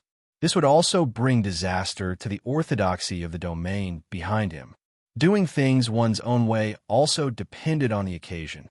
Just when everyone thought that the situation was set, the Milky Way surged and a figure appeared from a wave. A Taoist priest stood on the top of the wave and bowed to the crowd with a smile on his face. He asked in a loud voice, "Mighty immortal, where should I go?" I didn't answer him. Instead, the entire long rope was twisted and returned to the state when the tug of war began. Obviously, this was the rule of the ungrateful wolf. If they won the battle, they would win back the rope they had lost. Everyone started anew, and all the hard work of the exterior realm would be in vain. Lu Xiaoyi returned to his position as the vanguard leisurely. His face was full of pride, but in his heart, he realized that the ungrateful wolf still let him be the vanguard. It seemed that the ungrateful wolf took good care of him. It wouldn't be over if he didn't take out his treasures. Unfortunately, the three heavenly geniuses of the exterior realm weren't strong enough to force him to reveal his true strength. Everyone was shocked. It was obvious that the three heavenly geniuses had died in the Milky Way and couldn't come out. The Frog Prince of the interior realm was indeed worthy of his reputation. 1 against 3 in less than a quarter of a minute. To achieve this, it could be said that his strength was overwhelming, right? Everyone was very dissatisfied. The heavenly geniuses of the exterior realm were dissatisfied. Under such rules, wouldn't they have to face this guy every time? If 3 people couldn't take him down, how could 2 people fight? Excluding the strongest teams of the exterior realm, wouldn't the others be sending their heads to him? 1 against 1. Was such a rule reasonable? Wasn't it a competition of overall strength? The heavenly geniuses of the interior realm were also dissatisfied. In such a big scene, you're performing a one-man show by yourself? Everyone else is just a spectator, and you're the protagonist? The stage of Tiandao was for everyone, not for one person to be a hero. They were all elites. Once Lu Xiaoyi came out, they each had their own judgment on how to use the rules to win this tug of war. Obviously, it was impossible to rely on pure strength. Now, the heavenly geniuses of the exterior realm had already lost 3 people. If this continued for a few more rounds, they might be able to reach a balance. The heavenly geniuses of the interior realm were at a disadvantage in terms of strength, but in terms of fighting, they had a big advantage. After a short pause, the tug of war continued, but everything became somewhat inexplicable. The direction of the long flag was no longer moving towards the heavenly geniuses of the exterior realm, but towards the heavenly geniuses of the interior realm. Was it because of the loss of the 3 heavenly geniuses of the exterior realm? Or was their morale hit? Or was it because the heavenly geniuses of the interior realm were in high spirits? Was that why they turned the tables? No. Lu Xiaoyi was very clear that this was a deliberate move by the heavenly geniuses of the exterior realm. They deliberately lost with the sole purpose of avoiding him.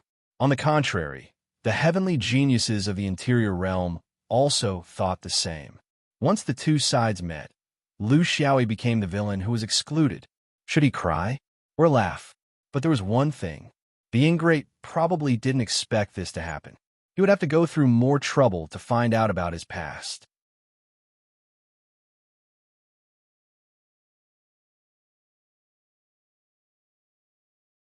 Chapter 1844. Qingkong, Mount Shao, the invaders began to disperse and break out. As for whether they could meet up after they got out, that was another matter. Now that the fire was burning their eyebrows, they couldn't care so much. Before breaking out, the 40 Yang gods joined forces to do one thing: a large-scale earth entrapment forbidden technique. Together with a large-scale Ni divine fire, they turned Mount Shao into hell on earth. As the earth shook, magma spewed out, increasing the intensity of the fire. This was the advantage of fighting in the enemy's territory. They could do whatever they wanted. They had two goals. First, they had to completely destroy the source of Xuanyuan's sword vein to achieve their goal of attacking Mount Shao. The other goal was to crack Xuanyuan's Dao Zhao and melt the tens of thousands of years of snow on Mount Shao to provide the conditions for the subsequent use of the dimensional space. Xuanyuan's countermeasure was cold-blooded and cruel. They completely carried out Bulian's orders and didn't waste any energy on putting out the fire. Instead, they focused on killing as usual. Just a few breaths before the Hung He group left, several Yang gods died in the large-scale forbidden technique. This included the name of the Grand Priest of the Hung River. This also included several Earth Shamans. They had to pay the price for destroying. The heavens were clear. Bulian was experienced in fighting. She shouted, "They're going to disperse and break out. Pay attention. Each of you target your own target. I'll settle the score with whoever loses track of them." In the current situation, there were only 38 Yang gods left on Hung He's side. They were scattered in all directions and needed to intercept each other. This was actually not a good tactic. Surrounding 3 and missing 1 was the essence of the art of war. If all of them were surrounded, it would be easy to make a desperate move. Under normal circumstances, this kind of encirclement should be to destroy a portion of them as soon as possible and then catch up with the other portion.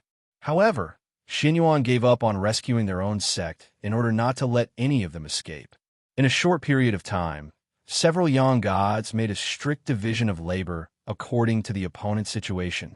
Xinyuan now had 25 teams of 100 Yuanying swordsmen, each led by a few perfected monarch swordsmen. They were responsible for 25 Yang gods. Each of the 5 Xinyuan Yang gods was responsible for 1. The other 8 Yang gods were each served by 2 primordial spirit swordsmen. In a short period of time, they even differentiated the strength of these Yang spirits. Events like the grand ceremony of Hung River were basically dealt with by the Yang spirit led by Guanshan and the primordial spirit led by Bulian. Experts like Lu Feng, Guangming, Zhou Fan, and Song Rong were all arranged for their strongest opponents. As for the sun god insects, individual visitors, and great shamans, they were taken over by the Yuanying team. The personnel were all in place, and everyone had their own clear goals. You just had to keep an eye on the people you were responsible for. The advantage of doing this was that if no one was pulled in, no one could leave easily. The swordsmen did not care about the calamity of Mount Shao, because they were preparing for this. In a short period of time, measured in breaths, they simply couldn't care about anything else. Bulian had fully demonstrated her nature as the craziest woman in Xian Yuan Empire. The battle in Mount Yi was indeed the fiercest and cruelest of the 3 great battles that were going on right now. Even now, the 5th ring was still dawdling. Everyone was playing guerrilla warfare and hide-and-seek as the main battlefield. Hung River was even more leisurely. Everyone was doing cultivation research on the problem of the grand membrane of heaven and earth. Only on Mount Shao, where the battle had lasted less than a moment, thousands of insects had already died, and more than 10 Yang gods had been killed. This terrifying rhythm came from the swordsmen's focus. They didn't think about anything except killing people The 38 young gods split into 38 streams of light and rushed toward the sword formation from different directions. They were also betting on what method Xian Yuan would use to intercept them. Some unlucky ones might suffer great losses in the face of the sword formation's frontal pressure, but the others would have the opportunity to rush into the sword formation. As long as the sword formation was in chaos, everyone would have a chance. But they guessed wrong again. This was not a sword formation at all. It was a tit-for-tat confrontation with a predetermined target. In just a moment of contact, the sky above Mount Shao was divided into 38 groups, each fighting their own way and rushing back and forth in the narrow atmosphere. Only then did the Hung River group realize that it wasn't them who were fighting to the death, but these crazy swordsmen. From the Yang gods to the Yuanying, they only had one goal: to kill their opponents in the shortest time possible. They didn't care about their own lives at all. They were starting to get their comeuppance for destroying Mount Shao. They were facing a pack of wolves who had lost their home. A Yang spirit insect fiercely bit off the head of a Yuanying realm swordsman who rushed up to fight it in close combat. However, it could dodge one, but it couldn't dodge the long sword of another Yuanying realm swordsman, followed by the sword light of dozens of Yuanying realm swordsmen. Under the sword light, there were more swordsmen pouncing on it with swords. A lone traveler futilely defended against the joint attack of hundreds of swordsmen. No matter which direction he ran in, there would be swordsmen waiting for him. Amidst the chaos, one of the Yin Master's flying swords managed to successfully launch an attack. What followed was an endless rain of swords.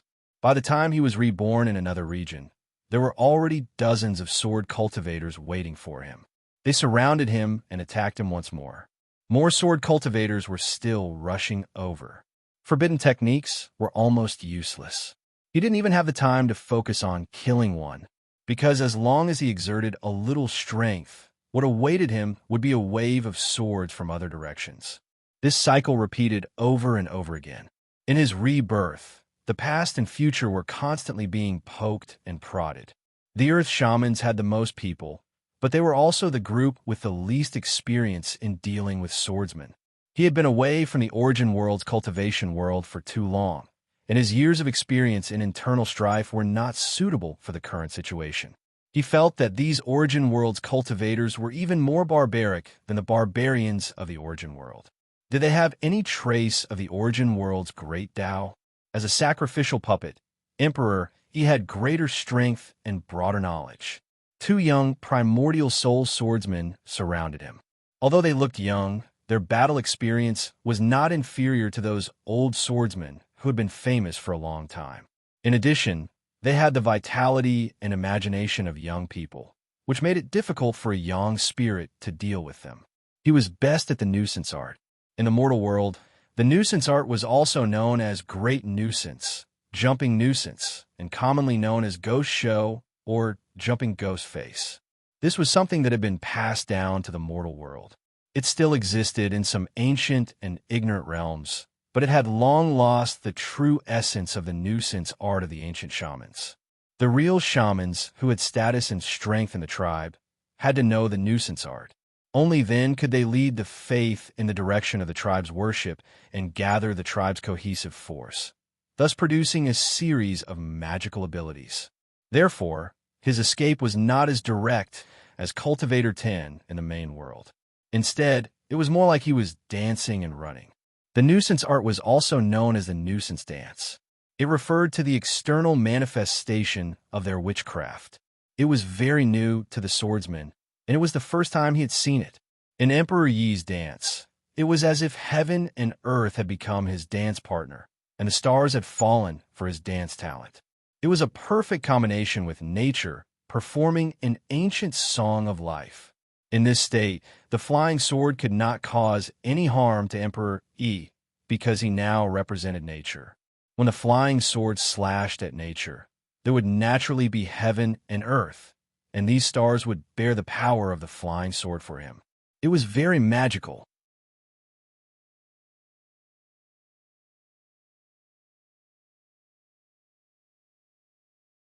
Chapter 1845. Senior Apprentice Sister. It's really not easy to be able to dance to such heights. Zofan did not forget to tease her in the midst of the battle. Bulyin snorted coldly, acting mysterious. Even if he really becomes an immortal, he'll still be buried here today. Little Fan, you use yin and yang. I'll use some Sara. Let's see what this guy's roots are. A grown man dancing like a gorilla. It's really disgusting. Guanshan's opponent was Ishintu Khan. As the current leader of the Yang gods, he had the most important and strongest Hung River cultivator as his opponent. This was the only benefit he had as the lead Yang god. He and Guandu were from the same generation. In the end, both of them could become Yang gods. This was also a legend in the Dome Peak. But in reality, he had advanced earlier than Guandu. It was just that he liked to travel and spent most of his time outside. He did not want to take care of things. But in terms of strength and knowledge, he was not weaker than Guandu at all. In fact, he was even stronger, so no one dared to compete with him. Most importantly, he had been to Hung River Jia. He had checked out the Hung River cultivators. It was just that he had done it secretly and was not as ostentatious as Lu Xiaoyi. This kind of experience allowed him to easily deal with the Hung River cultivators. In less than 100 breaths of time, he had already killed Ishintu Khan twice. It was only because of his wrong judgment in the past that this guy had survived until now. He did not plan on leaving him alive. Xin Yuan did not care about this. A dead opponent was a good opponent. This was the wisdom of the Crow ancestor. The pressure had always been maintained at the highest level. The frenzy of flying swords had never stopped. This was also what he had reminded everyone. Hung River Jia had some ability in the Tao of space. But fortunately, they were not as perverted as Lu Xiaoyi, who could instantly enter space in the middle of a battle. When they entered the dimensional space, they needed time to prepare. The purpose of maintaining the pressure from the flying swords was to prevent them from using their spatial abilities. Don't look at this guy's sorry state, who knew what he was hiding in his heart. Similar scenes were happening in every direction above Pyrolite Mountain, and it was still spreading towards the northern region. There were even some that flew out of the northern region and into the sky above the ocean. None of them flew upwards. Even though it was much easier to break through the grand membrane of heaven and earth from the inside of the bounded domain than from the outside, no matter how easy it was, they would still need to use all their strength to break through it. With so many swordsmen chasing after them, and their flying swords never stopped attacking, how would they have the extra strength to break through?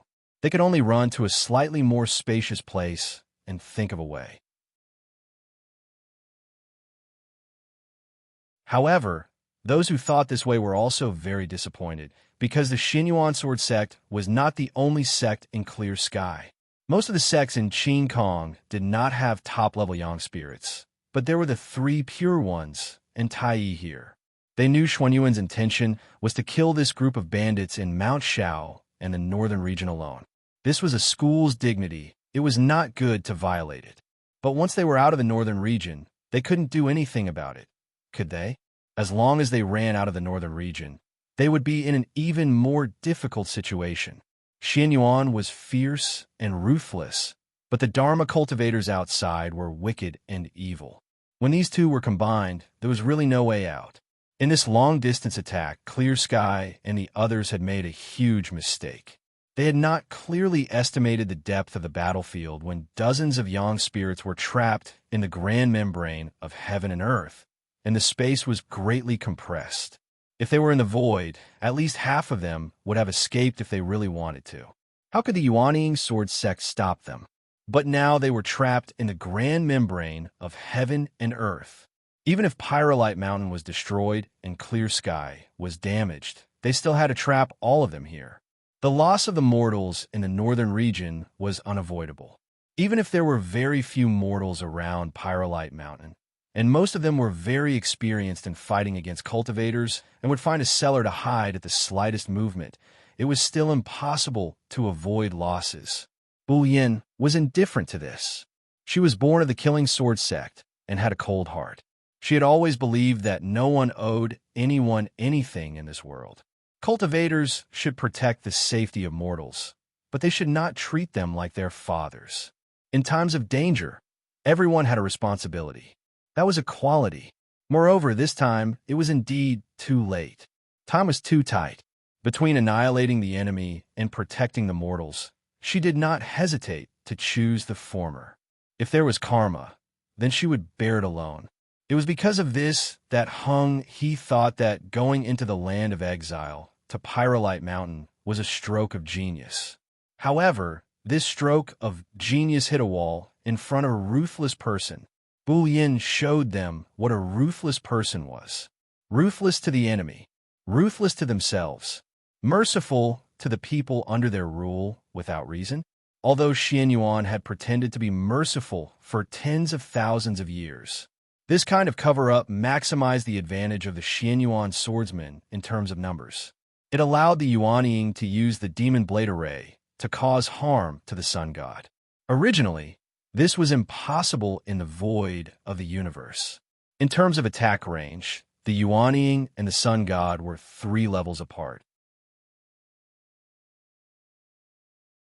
If they moved slightly, they would not be able to reach the sun god, let alone fight. The first to kill the big bug and the Edo 2 shaman were the Yuanying teams. However, they also paid an unequal price. The swordsman's frenzied killing was actually a disguised form of protection for the northern region. Since they could not avoid the battle in the northern region, they would make the battle end faster. Ji Zhong completed the first kill of he's cultivator. He was a shrewd and ruthless person. Under the surface of a good man, he had a fierce heart. Of course, his opponent, the Great Khan, was also slightly weaker. Emperor Yi's sacrificial puppet and Yishun Shokan suffered at almost the same time. They were indeed the strongest among the invaders, but they were also facing the most powerful swordsman. Guanshan was not worth mentioning. He walked the universe for many years and had rich battle experience. The 2 Primordial Spirit Juniors were the most outstanding Primordial Spirit cultivators. Bu Yin was a first severing Primordial Spirit cultivator, and Zhou Fan was the swordsman that Lu Xiaoyi favored the most in the Sword Soldier army. He was extremely talented and had surpassed his predecessors. Unfortunately, such a good seedling, Bai Mei, could not see through gold. Bai Mei cannot be blamed entirely. Xiao Yaoyu's orthodoxy could only destroy people like Zhou Fan. His soil was in Xian Yuan, his talent was in flying swords. This was something that Bai Mei and Xiao Yaoyu could not give him. A few experts were freed up, and the following process suddenly sped up. In such a situation, the utilitarian swordsman would definitely not have the mentality of a fair battle. Was there fairness? 50 young gods sneaked in to cause trouble. How could there be fairness? In the tens of thousands of years of development of the sword vein, the style of doing things had been imperceptibly influenced. In Li Wuya's era, there was no need to talk about the honor of the sword vein. Such a habit in such a battlefield meant that the scale of the gang fight was getting larger and larger. Kill stealing was normal behavior, as long as you had the ability to do so. On the sea outside the northern region, the 3 pure young gods watched as Shang Ting aggressively cut down the already tired great shaman of the earth under his sword and rushed out to search the sea surface. They sighed. It's over. 50 young gods are gone just like that. Tell me, if the safety of the mountain gate or the lives of these cultivators were exchanged, which was more important? He, you're too proud. What's the point of talking about face with shameless people? To be able to kill so many young gods, not to mention Mount E, even the Dome sect would not care. The 3 Pure Ones cultivators could not help but sigh. Then a perfected lord asked a sharp question. The question is, if it were us, would we exchange?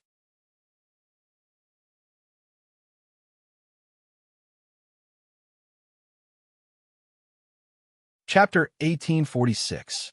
Outside the 5th ring, Tuguan. Now, it was no longer a question of who was surrounding who.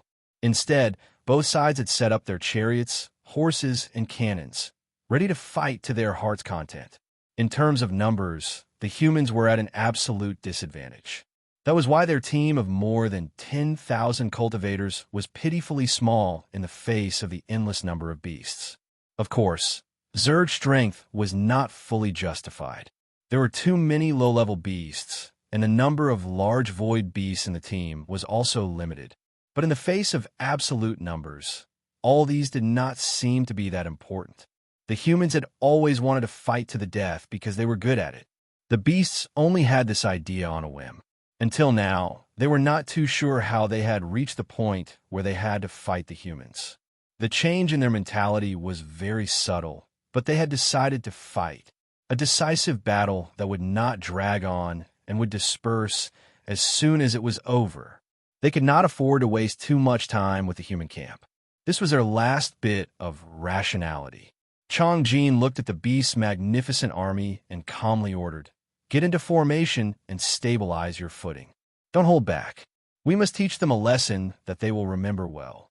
Don't worry, they will not leave.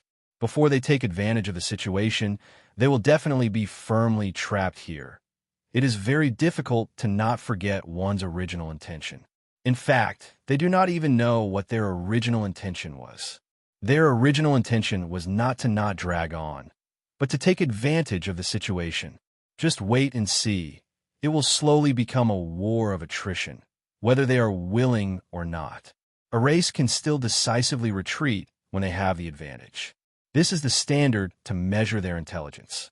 Do you think they can do it?" This was a problem of mentality in war. They had the advantage in terms of situation and numbers. How could they return without achieving anything when they finally fought a big battle? This insight could only be achieved by the wisest human commander. To the beasts, it was still an unreachable gap in intelligence that they could not cross. With a planet behind them, the human camp began to face the beasts' attacks. The beasts were like a tide, attacking wave after wave. In such a war environment, individual ability was no longer important. What was important was cooperation, organization, and complete obedience.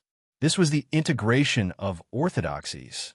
In this regard, the humans were countless streets ahead of the beasts. A human fire-type forbidden spell could be cast by thousands of people at the same time without interfering with each other. They could even strengthen each other. What about the beasts? Every strange creature had a different flame, a different divine ability, and a different temperament. They charged forward in a chaotic manner, only to be repelled by the waves of spells. The unlucky ones died, while the lucky ones got up dizzily, shook their heads, and continued to attack. They did not lack courage or morale. With Tu Guan at the front, he had nowhere to vent his anger towards the humans. He could only charge forward again and again like this. The wingman leader was a little dizzy. "Is this okay? Are you sure we're here to kill humans? You're not here to be killed by humans?" Buggyhead was unmoved. "Brother, you don't know. This is our specialty. The heavenly Tao is balanced. What we lack in organization can only be made up for through numbers. This is called." The winged man was speechless. If you don't know any idioms, then don't say them. You just have to say them like this to show how knowledgeable you are. Everyone has their own strengths. The idiom bug nodded. This wingman brother was not bad. He would not laugh at it and would even help it fill in the gaps. He was a good friend. The greatest casualties in a war are not at the beginning, but at the end of the chase. At that time, the humans' formation will be broken and they will scatter in all directions. That will be the time for us to reap the harvest. Right now, we're just paying some interest in advance. There will be a day when we get back the principal. When that day comes, we will have the advantage in numbers, mobility, and familiarity with the environment. Everything will fall into place. It's just right, just right. The winged man felt that his intelligence had been pulled to a dangerous level. Was it really good to fight with such teammates? We should chase after the enemy with courage. Thus, he continued to pay interest. Zerg and the Void Beast took turns to fight. The core was to rely on the absolute advantage in numbers and not give the humans any breathing space.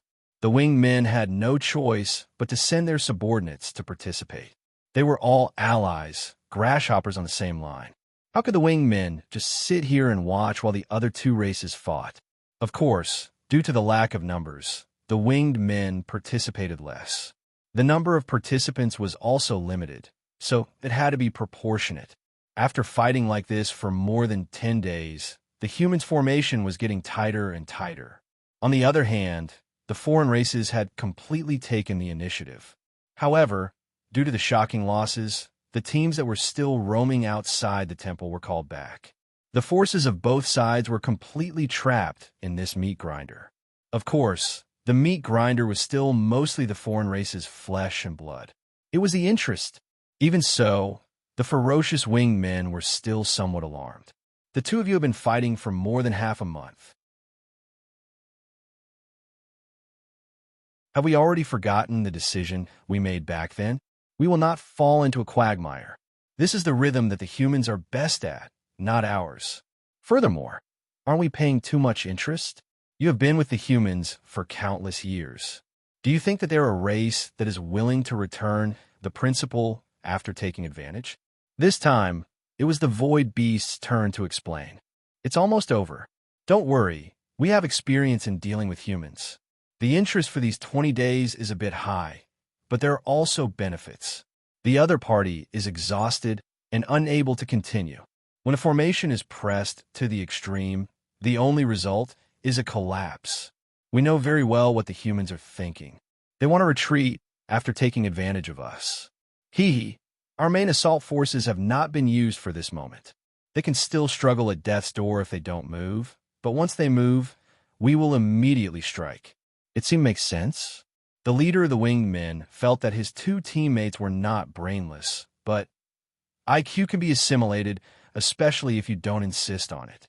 The winged men were humanoid, but with the word humanoid, they were not human. They did not understand that the humans should keep a distance from these foreign races. They did not understand that in the millions of years of competition in the universe, each race's position and level was reasonable. The interest was increasing because the humans' formation was getting tighter and tighter, and the strength of their spells was multiplying. However, in the eyes of the foreign races, this was a sign of collapse. Because the humans could not continue like this forever, they also did not have a backup team. This was the reason why they chose to continue persevering. The harvest season was about to arrive. Who would give up at this time? They had already paid such a huge price. Even if they gave an order, would any of the foreign races listen? Under the pressure of the foreign races, the human formation was almost retreating to the planet behind them. Once they were pressed to the ground, it would be difficult to escape. Old Taoist Chongjin looked at everything in front of him with satisfaction. He said softly, "We can begin."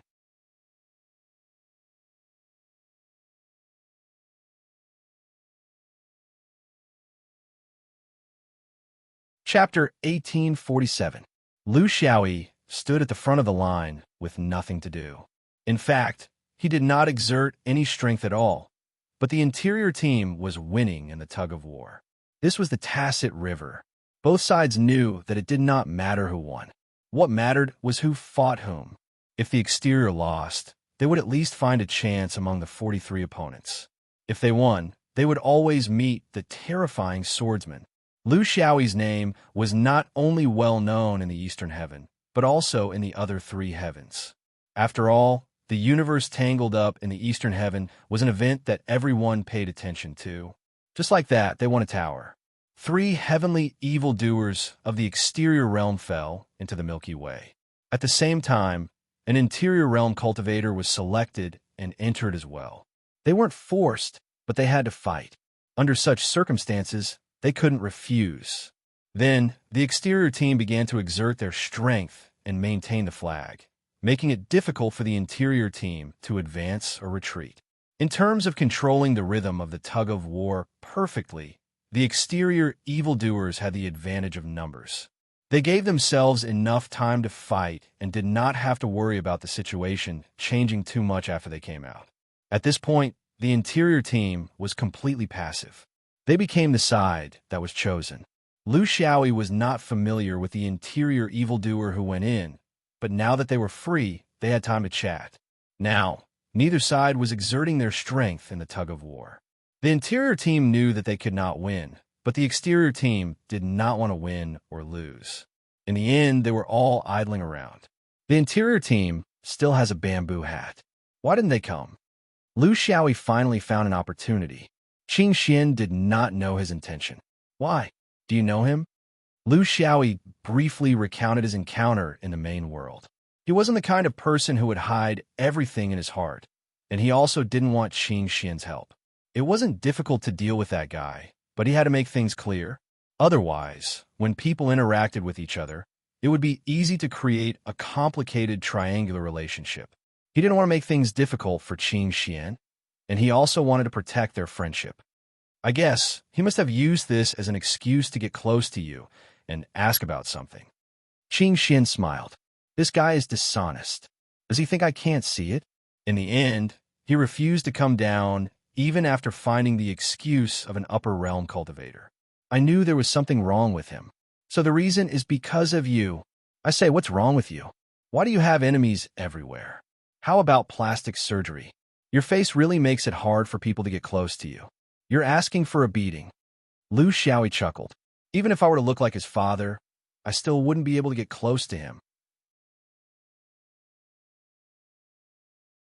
This fellow and I are competing for the great Tao. Of course, that's what he thinks. The two of them chatted for a while and stopped talking about it. Qing Xian did not want to interfere in matters that conflicted with Lu Xiaoyi's Tao. Similarly, Qing Xian could not interfere in matters that conflicted with Lu Xiaoyi's Tao. This was the rule, and it was also a form of respect. One had to fight for their own Tao. Helping a friend was actually harming the friend to a certain extent. Both of them understood this very well. Lu Xiaoyi asked, my previous three opponents all had very strange origins, especially the great shaman of Earth. How much do you know about the shaman tribe of Earth? Qing Xian thought about it. As someone from the three pure ones, he had a very rich foundation in this aspect. To them, as long as you stretched out your hand or even just stood there, the three pure ones could roughly guess your origins. This was a basic skill. Not only was it an individual's foundation, but it was also something that the sect had accumulated over countless years. In the cultivation world of the universe, there's a saying of 2 earths, 3 paths, and 4 symbols. It refers to 9 places. You know very well that the 4 symbols are the azure dragon of the east, the white tiger of the west, the vermilion bird of the south, and the black tortoise of the north. It's just a division of the sky. There's nothing substantial. The 3 paths refer to the Yellow Springs Road, the road of no return, and the road of no worries. They exist in legends. Do they exist? Where are they? Does it only depend on one's fate? It could be a path of hope, or it could be a dead end. It varies from person to person. The 2 earths are the pure land of oddity and the ancient earth of earth. There are cultivators on each of them. Because of the uniqueness of their orthodoxy, they are not integrated into the mainstream of cultivation. These great shamans should actually be from the ancient earth of earth. Can't you read more books when you have nothing to do? To a half-immortal, this is the basic knowledge. If you don't even know this, it will be very embarrassing. You still need me to spend a lot of effort to popularize it for you. There are no benefits at all. In other words, you know that there are a few places, but you can't find them? Lu Xiaoyi did not want to talk about benefits. They were all friends. Who were they to each other? Qing Xian nodded. Probably so, but there are definitely people who know. People like you and me who have nothing to do with the orthodoxy definitely don't know. The pure land of oddity. Legend has it that there are no signs of human habitation on this land. There are also no cultivation creatures. It is a pure land ruled by nature. Since the birth of the universe, it has always maintained the most primitive ecology. Cultivators from the outside world can enter, but how? What qualifications do you need? But very few people know. This is the bottom line that the heavenly Tao kept for itself before it formed. This place is rich in a type of energy, positive energy. Lu Xiaoyi laughed. Positive energy? There is such a thing in this world. Malu, do you have it? Or someone else? Can you find someone who is full of positive energy for me to see? Qing Xian was impatient. Cigarette, but don't be so cocky. I don't have a whole body full of positive energy, but there are countless parts of positive energy. Of course I have it. I don't dare to say how much, and I don't have the confidence to say that it has not reached the average either. But there is one thing, it is definitely more than trash like you. Are you going to listen or not? If not, I still have to prepare for a possible battle. Lu Xiaoyi stopped teasing. What you mean is, before the heavenly Tao was formed, in order to prevent itself from going astray and walking into the evil path, it left such a place for itself to constantly remind itself. Qing Xian explained, you can say that. It is like a mirror which can be solemn, scrutinized, and corrected itself at all times. Because the greater the power, the greater the responsibility. Is there anything in this world that is greater than the heavenly Tao? Therefore, the reason why the heavenly Tao can become the heavenly Tao is because it set up a boundary for itself. In fact, it is not only the heavenly Tao that needs to set up a mirror. Every immortal who has reached a certain level of status also needs to set up a mirror. They all have to walk through the pure land of wonders to have the foundation to achieve the Tao immortal realm. The three Pure One secret records mention this, but it was not detailed as to whether one has to be a true immortal or a golden immortal to look at a mirror. The level is too high. I think these secrets are not recorded in words. If it wasn't for my kindness, you wouldn't even know this little bit. If it wasn't for the fact that you have been running around for a while, do you think I would be telling you this? Lu Xiaoyi did not quite believe it. True immortals and golden immortals all need to look at a mirror. Doesn't that mean that our Xuanyuan's 13th ancestor is a very good person? Qing Xin spat. How is he a good person? Except for your Xianyuan. I'm talking about the true immortal or golden immortal realm, the actual Tao immortal realm, not the possibility of the future. Your crow ancestor is just an ordinary immortal after he becomes an immortal, but his future is even more promising. There's a possibility of him becoming a golden immortal, but he is not yet a golden immortal. Before he becomes a true immortal or golden immortal, he will have to walk through the pure land of wonders, but he may not even be able to pass through it.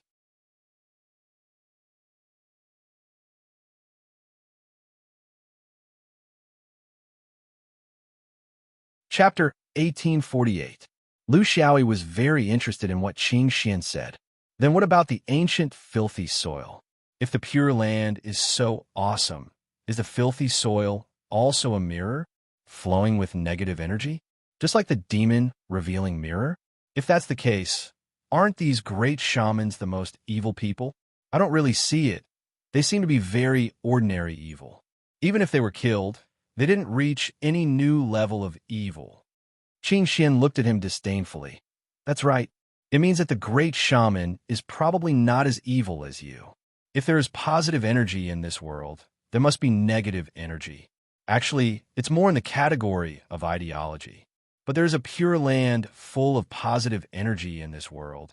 But there might not be a land full of negative energy, because negative energy is everywhere. It won't disappear at all.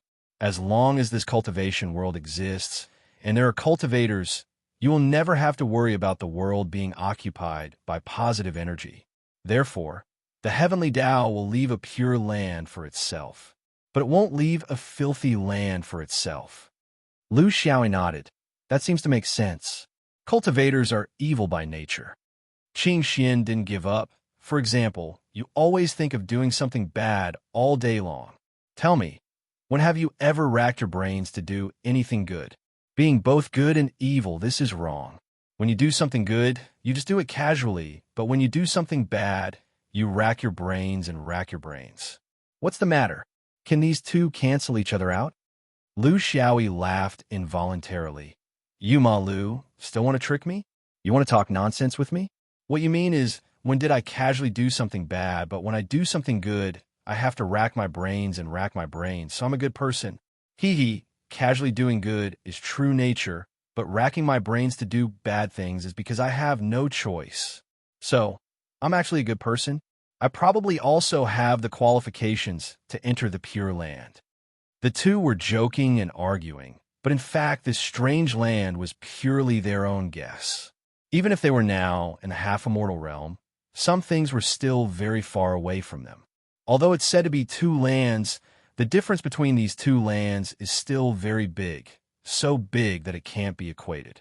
I wonder who exactly put these two lands together and equated them? Or was there a deeper meaning to it?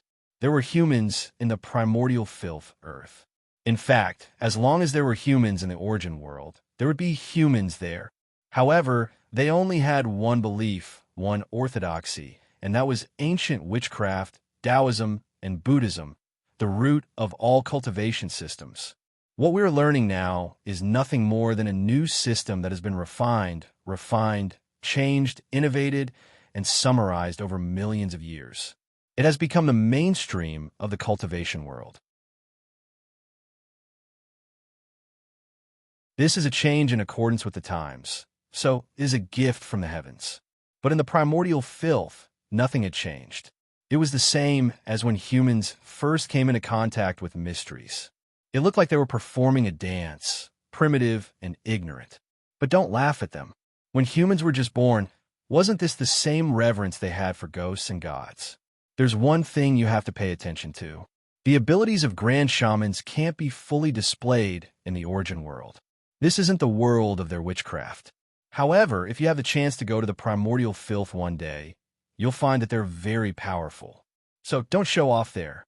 Otherwise, the ancient shamans will make you into a human skin drum and beat you a few times during the ancestral sacrifice to exercise your muscles. Lu Xiaoyi was very depressed. How many strange orthodoxies do you think there are in the exterior world? It seems to be even more lively than the interior world. All the messy things are gathered there. Today, you open up 5 new maps for me. I still have countless places in the origin world that I haven't explored yet. What's the big deal about this? In the future, when they write my biography, don't you think the readers will be annoyed? Qing Xian was speechless. This guy's brain often short-circuited. She didn't know what went wrong. Annoyed? Of course.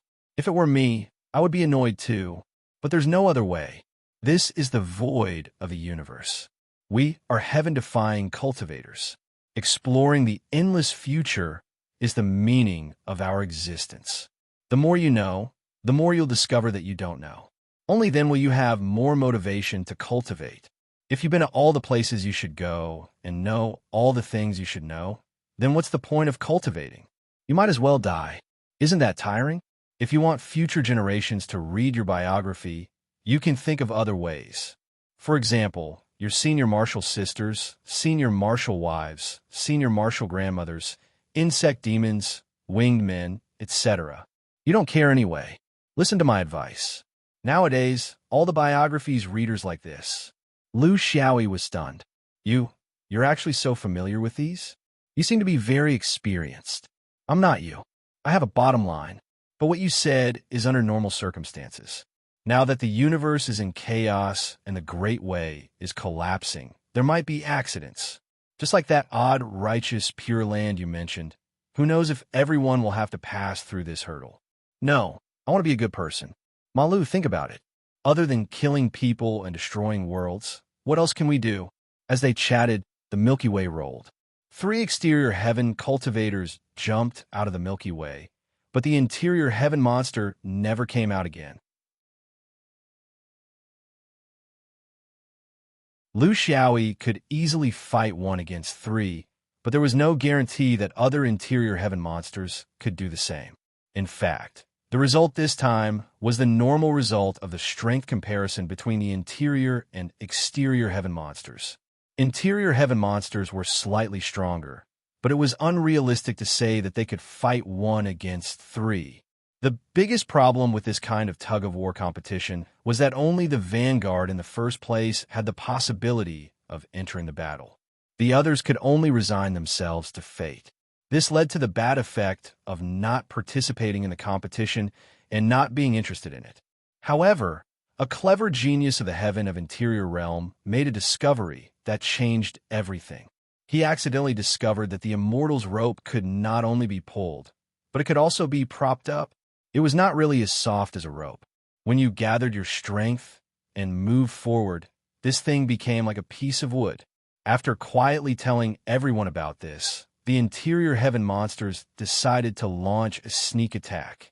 While both sides were half-heartedly fighting, the 42 interior heaven monsters pushed forward together as if they were pushing a big tree. Their goal was to push Lu Xiaoyi, who was in front, into the Milky Way. If the exterior heaven people did not react fast enough, perhaps they could also push military monk, Duan Li, and the others in front of them into the Milky Way. The so-called tug-of-war had completely lost its original form at this point. The things of the ancestors had been ruined by these evildoers. They were not as resolute and solemn as the ancient cultivators, but they had the cunning that belonged to this era, and they were willing to do anything. The exterior heaven monsters did not react for a moment. The sudden push made them feel at a loss. For a moment, they did not even know what was going on. When they reacted and began to resist desperately, they also began to push the long rope. The huge inertia was not something they could stop immediately. Lu Xiaoyi was naturally pushed into the Milky Way, followed by marching monk and Duan Li. The Milky Way was only a few thousand feet long, so it was exceptionally fast to start. By the time the exterior heavenly evildoer finally stabilized, 5 people had already fallen into the interior heavenly evildoer. Correspondingly, 11 people from the exterior heaven side followed in. It was a complete mess. You're tuning in to the Warrior Lore YouTube channel. Don't forget to subscribe and join us on this journey to catch the most captivating stories.